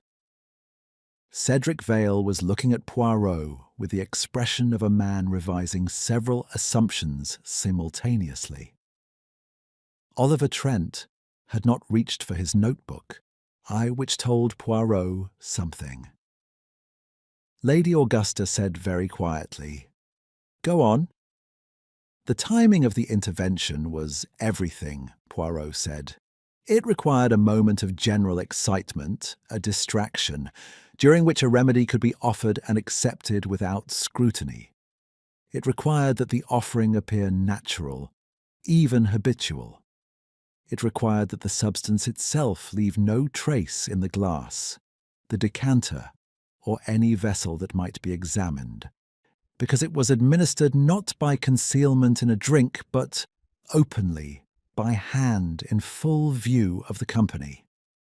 He looked at the aspirin placed beside each plate, in the form of a tablet, offered as a kindness, received as a kindness, witnessed by everyone, and therefore, apparently, requiring no investigation. He let the words settle. The candles contributed their small, indifferent illumination. "The key incident," he said, "was not a fortunate accident. Or rather, the dropping of the key was accidental. What followed was not. The excitement it generated, the laughter, the distraction, the natural elevation of the pulse in a man who was already anxious. These were not foreseen in every detail. But they were the type of event that the doctor had been waiting for.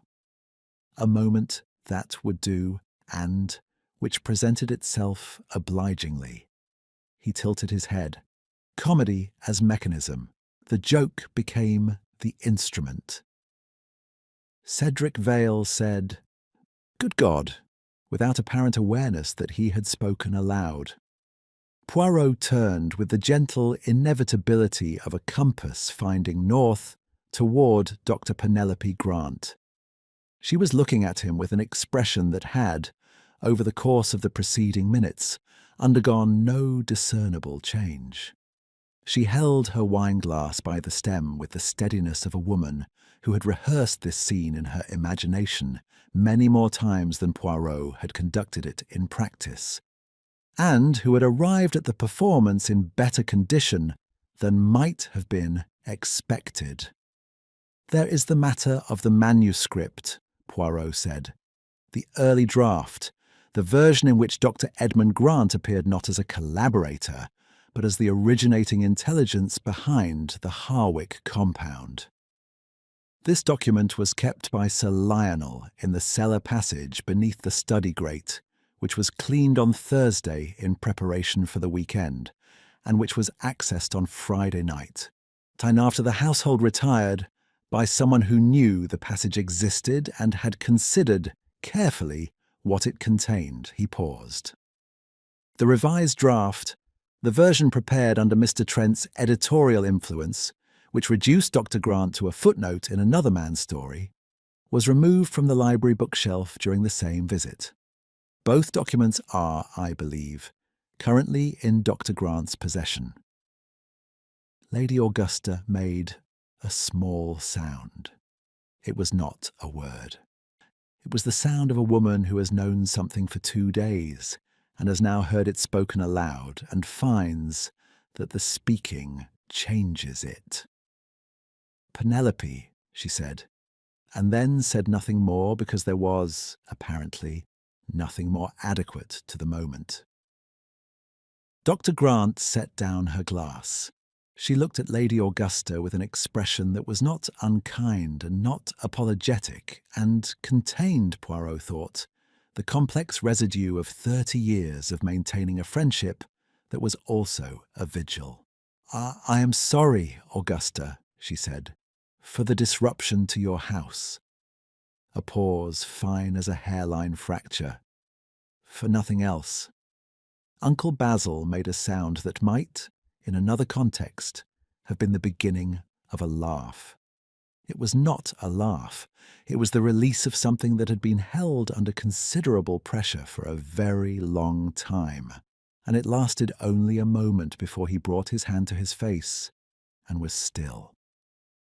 Miriam, at the far end of the table, looked at Dr. Grant with the directness she had been practicing since Friday evening, and said nothing. There was, Poirot observed, no hatred in her expression. There was something considerably more difficult than hatred: understanding, partial and painful and not yet complete, of the kind that cannot be resolved in a single evening or perhaps in several years. "Inspector Japp arrives in the morning," Poirot said in the tone of a man concluding a chapter that others will have to continue. "He's a thorough and fair-minded man. I have known him a great many years." He looked around the table, at each face in its candlelight, each carrying its particular freight of culpability and consequence, none of them monstrous, all of them altered. "Tonight, I think, we finished dinner. Nobody moved for a moment. Then Oliver Trent, of all people, reached for the breadbasket and passed it to Cedric Vale, who took a piece with the automatic gratitude of a man restored briefly to the ordinary world. The candles burned, the wine was poured, the roast was excellent as Mrs. Peel had intended. At the head of the table, Sir Lionel's empty place held its silence. And Poirot ate his dinner and was careful, and said nothing further that evening that was not entirely and peacefully beside the point. Chapter 9. Daylight.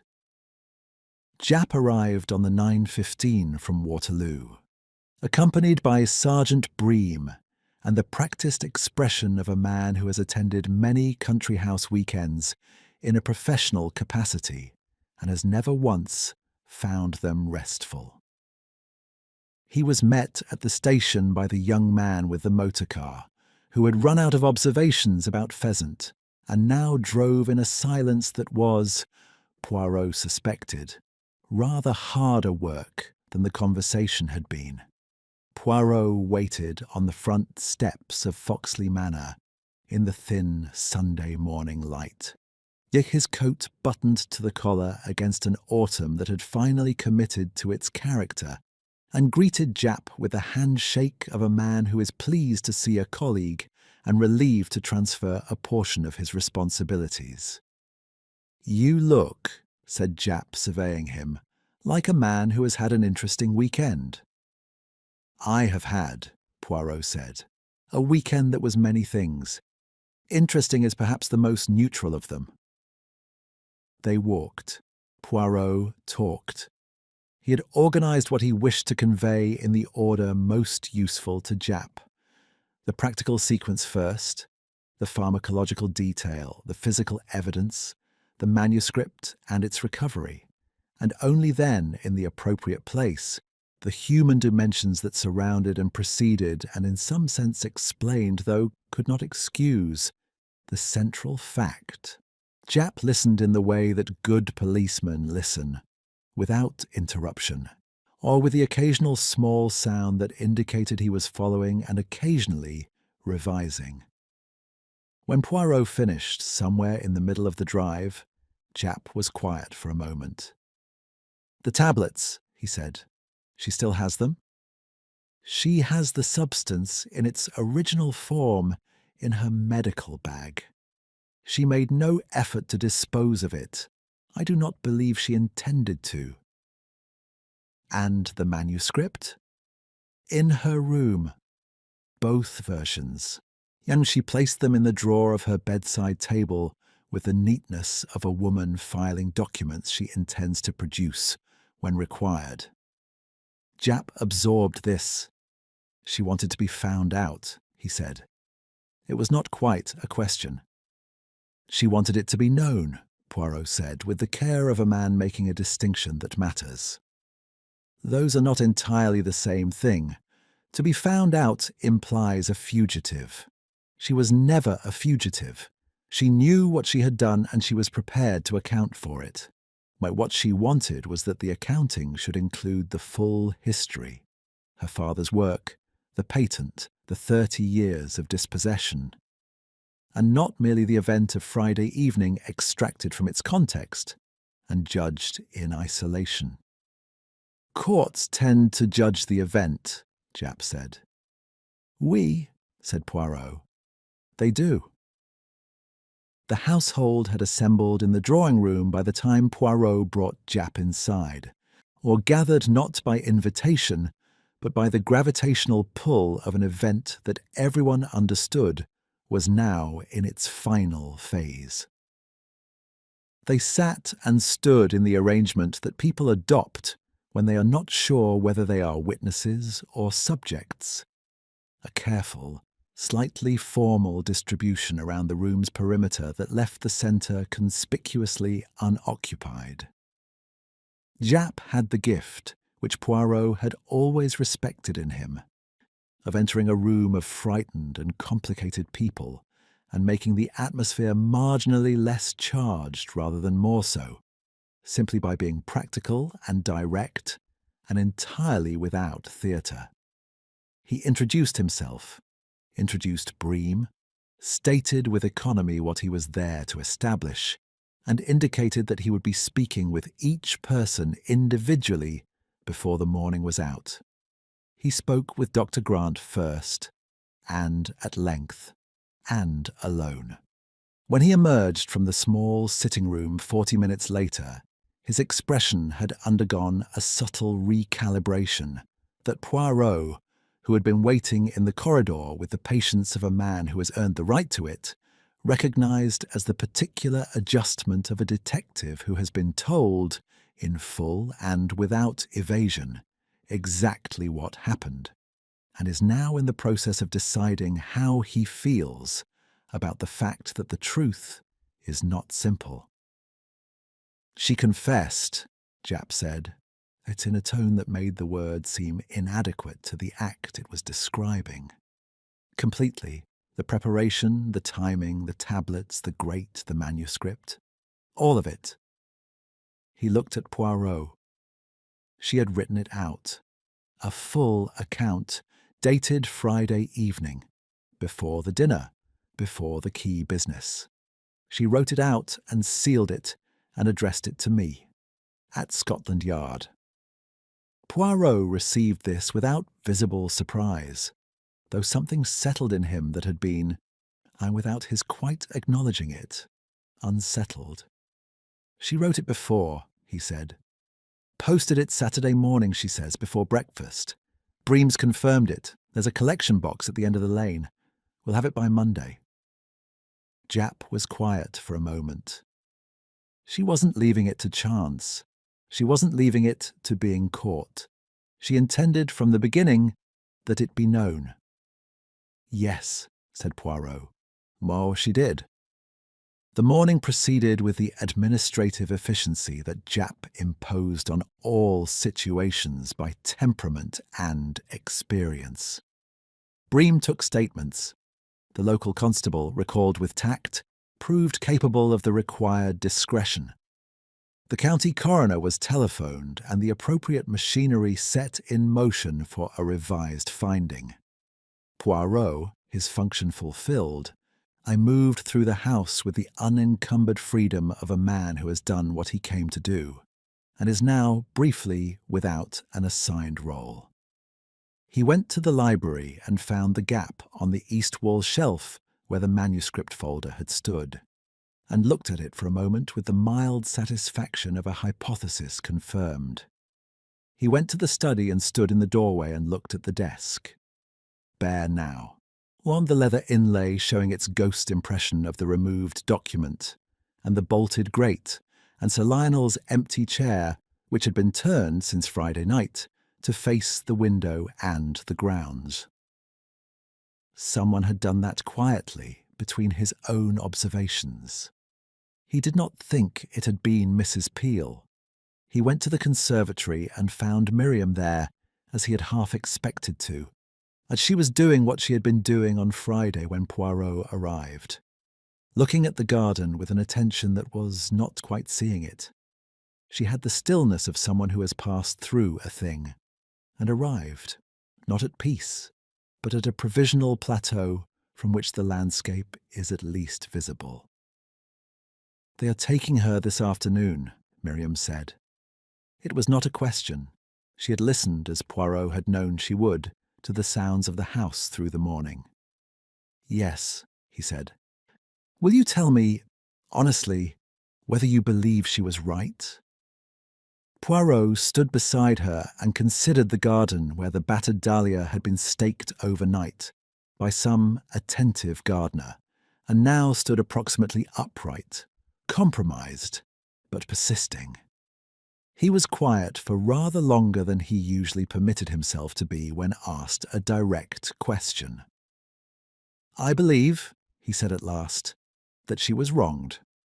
I believe that what was done to her father was a genuine injustice, and that it shaped her life in ways she did not choose and did not deserve. I believe that Sir Lionel was not a wicked man, but a comfortable one, which is a different kind of moral failure and, in some respects, a harder one to address, because comfort does not feel like failure from the inside. He paused. And I believe that she killed him, that the killing was deliberate, prepared, and carried out with great capability, and that the law is not wrong to take account of it. Miriam looked at him. You hold all of that at once? It is not comfortable, he said, but it is honest. She was quiet for a moment. He might have changed it, she said. The manuscript. I think he was going to. He might, Poirot agreed. We will not know. That is the particular cruelty of the timing. He glanced at her. The notebook, her father's notebook, the original record of the work. She has kept it for 30 years. Or whatever happens in the courts, the notebook exists. The record exists. There are people whose function it is to examine such things. He let that stand for a moment. The truth has a way of surfacing that is not entirely dependent on any single person's decision to reveal it. Sometimes it surfaces simply because it is there. Miriam said nothing, but something in her posture shifted by a fraction. Not relief, but the first preliminary motion in that direction. A Jap found Poirot in the hall at 12:30, coat on, hat in hand. "Finished?" Jap asked. "I am finished," Poirot said. "You have everything you require. Bream has the statements.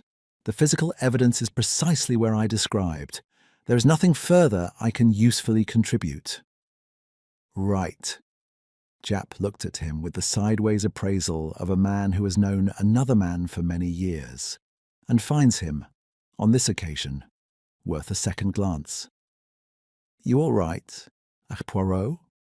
Poirot put on his hat, adjusting the brim to the angle that satisfied him.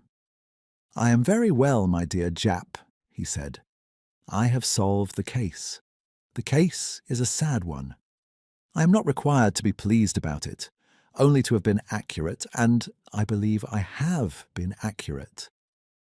"Good enough," said Jap, in the tone of a man who knows it is not quite good enough, and knows equally that it is the best available answer. The motor car arrived. The young man had apparently exhausted even the silence and settled into a philosophical expression that served equally well for all occasions. Poirot settled his coat, picked up his travelling case, and walked down the Foxley steps toward the drive, without looking back at the house. He looked instead at the sky, which was performing a passable imitation of optimism. He thought about a notebook worn smooth with handling, 30 years old and still accurate, sitting in the drawer of a bedside table in a room upstairs. Waiting as the truth always waits, with the patience of something that knows it has time. The motor car moved off down the gravel drive, past the overblown flower beds and the portraits of embarrassed ancestors, and out through the gates of Foxley Manor onto the Hampshire Road, where the world continued its ordinary business without apparent awareness that anything in particular had occurred. Poirot straightened his hat and watched it go past. Chapter 10. The Performance continues. 3 weeks later, on a Tuesday afternoon in mid-October, Hercule Poirot received a letter. It arrived in the second post, tucked between a seed catalogue addressed to the previous tenant of his flat and a circular from a wine merchant whose optimism he found touching. But he recognised the handwriting on the envelope before he turned it over. The particular combination of precision and restraint that belonged to a woman who had, all her life, been careful about what she committed to paper, and was now, apparently, being careful about this. He opened it with a paper knife and read it standing at the window, with the October light coming in at the angle that always struck him as the most honest light of the English year. Clear, unillusioned, and with no pretensions to warmth it could not sustain.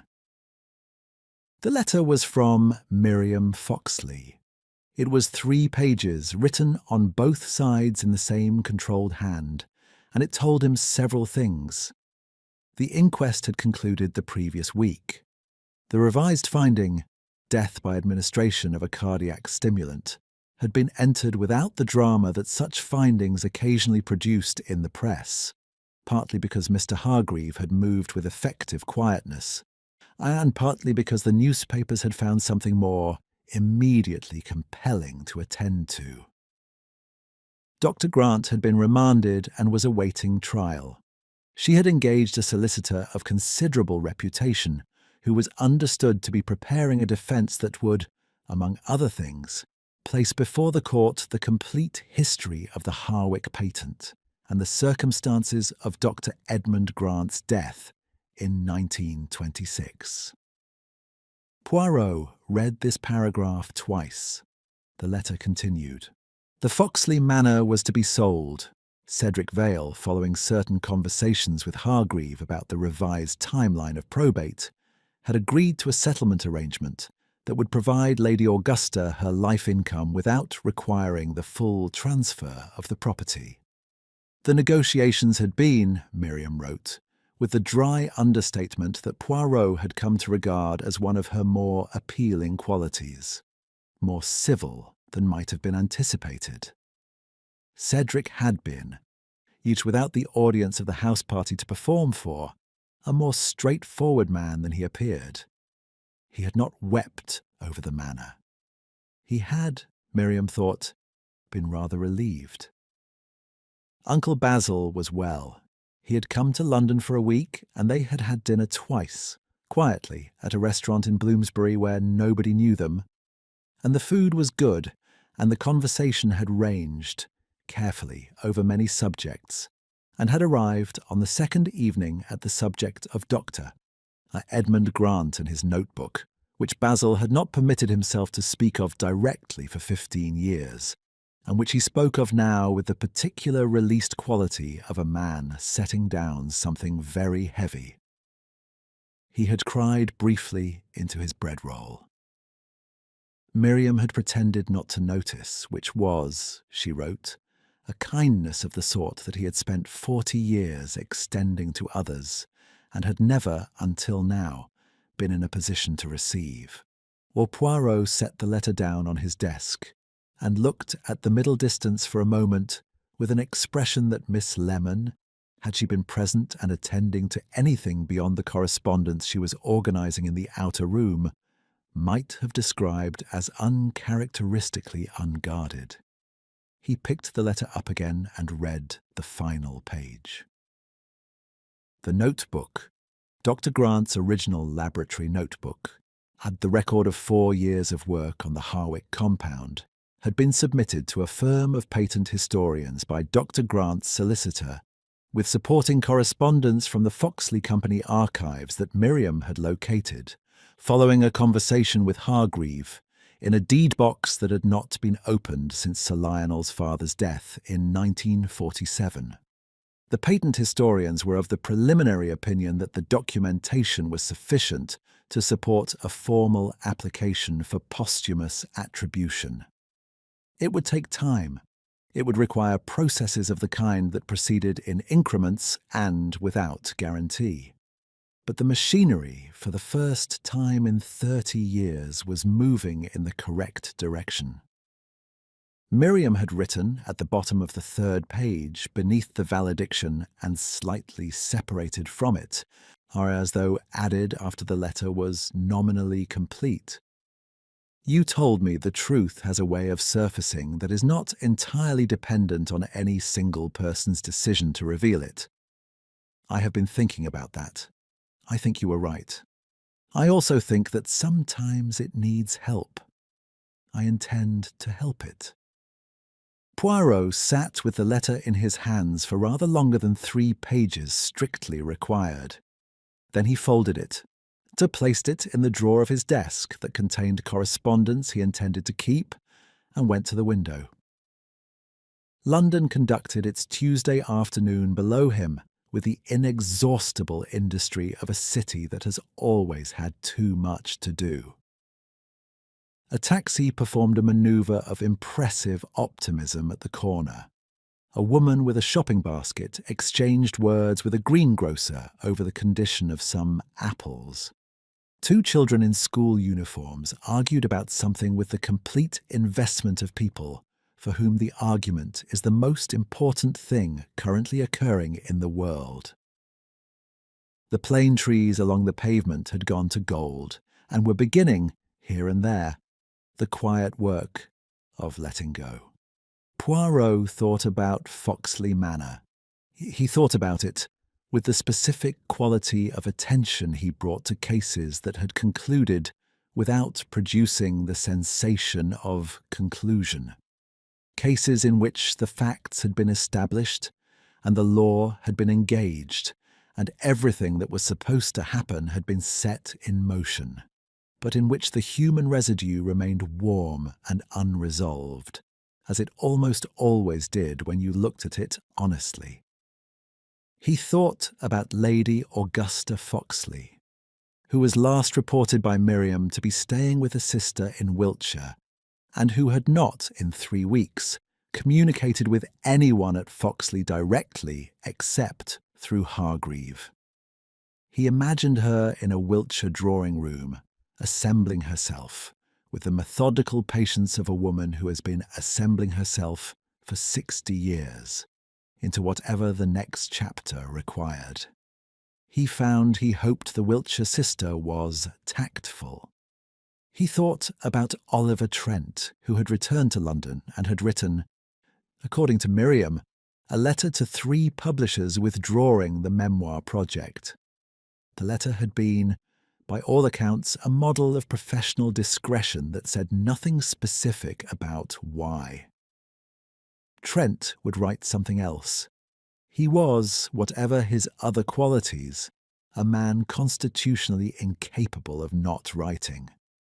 Whether the something else would be more or less honest than a life without apology, Poirot could not predict. He thought it might be more. The weekend had the quality of an education, and Trent, for all his obsequious note-taking, had been paying attention. He thought about Cedric Vale, already returned to the business of being Cedric Vale, which was demanding and continuous work. The bravado would return. It was structural, not cosmetic. The load-bearing wall of the man's identity, and he would no more dismantle it than he would remove an actual wall from one of his properties. But there had been, was in those moments at Foxley, when the audience had been removed and he had spoken plainly, a person of rather more substance than the performance suggested. Poirot did not sentimentalize this. He merely noted it, with the same equanimity with which he noted everything. He thought last and most carefully about Dr. Penelope Grant, who was waiting in a remand facility in London for a trial whose outcome he could not predict and would not attempt to. The law was conducting its processes. Her solicitor was competent. Her confession was voluntary, complete, and framed with the precision of a woman who understood that the framing was itself an argument. Whether the argument would be sufficient, whether a court would consent to look at the whole of a thing rather than the extractable event at its centre, was not something Poirot could know in advance and had long since ceased to pretend he could. He had done what he could do. He had established the truth, named the person, and then handed the matter to the machinery with as full a record as he was able to provide. What the machinery produced was the machinery's responsibility. That, he told himself, was sufficient. He was aware, standing at the window with the October light on his face, that he was telling himself this with rather more deliberateness than the merely sufficient usually required. Miss Lemon appeared in the doorway with a sheaf of correspondence and the expression of a woman who has been organising things in the outer room and has found the organising adequate, but not, perhaps, entirely absorbing. "There is a letter from a Mrs. Cartwright Bell in Devonshire," she said, "who writes that her husband's business partner has been behaving in a manner she finds suspicious, and that she would value your opinion." She paused. "It is not entirely coherent, but there appears to be something in it." Poirot turned from the window. The particular expression he had been wearing, unguarded, reflective, belonging to the man rather than the detective, rearranged itself with the efficiency of long practice. "Let me see it," he said. Miss Lemon placed the letter on his desk and withdrew with the satisfaction of a woman returning to her proper function. Poirot sat down, straightened the letter so that its edges aligned with the desk's edge, and read it with the fresh, alert attention of a man in whom the little grey cells, having been permitted their 3 weeks of private processing, were once again disposed to be interested in the world. Outside, the plane trees continued their golden, unhurried work. Somewhere in Hampshire, a house was being quietly emptied of its history. Somewhere in London, a notebook sat in an evidence drawer and waited to tell its story. And in a dining room in a country house that would shortly belong to someone else entirely, a chair that had once been filled by a large, theatrical, fundamentally self-deceived man stood in its correct position at the head of a table where, the previous week, the new owners had hosted their first dinner, and someone had asked for the salt, and the conversation had moved on, as it always does, carrying only what it chose to carry, and leaving the rest. Hercule Poirot finished reading the letter from Devonshire. "We," he said quietly to himself, with the faint satisfaction of a man who has found, once again, something that is not simple. There is something in it. He reached for his pen,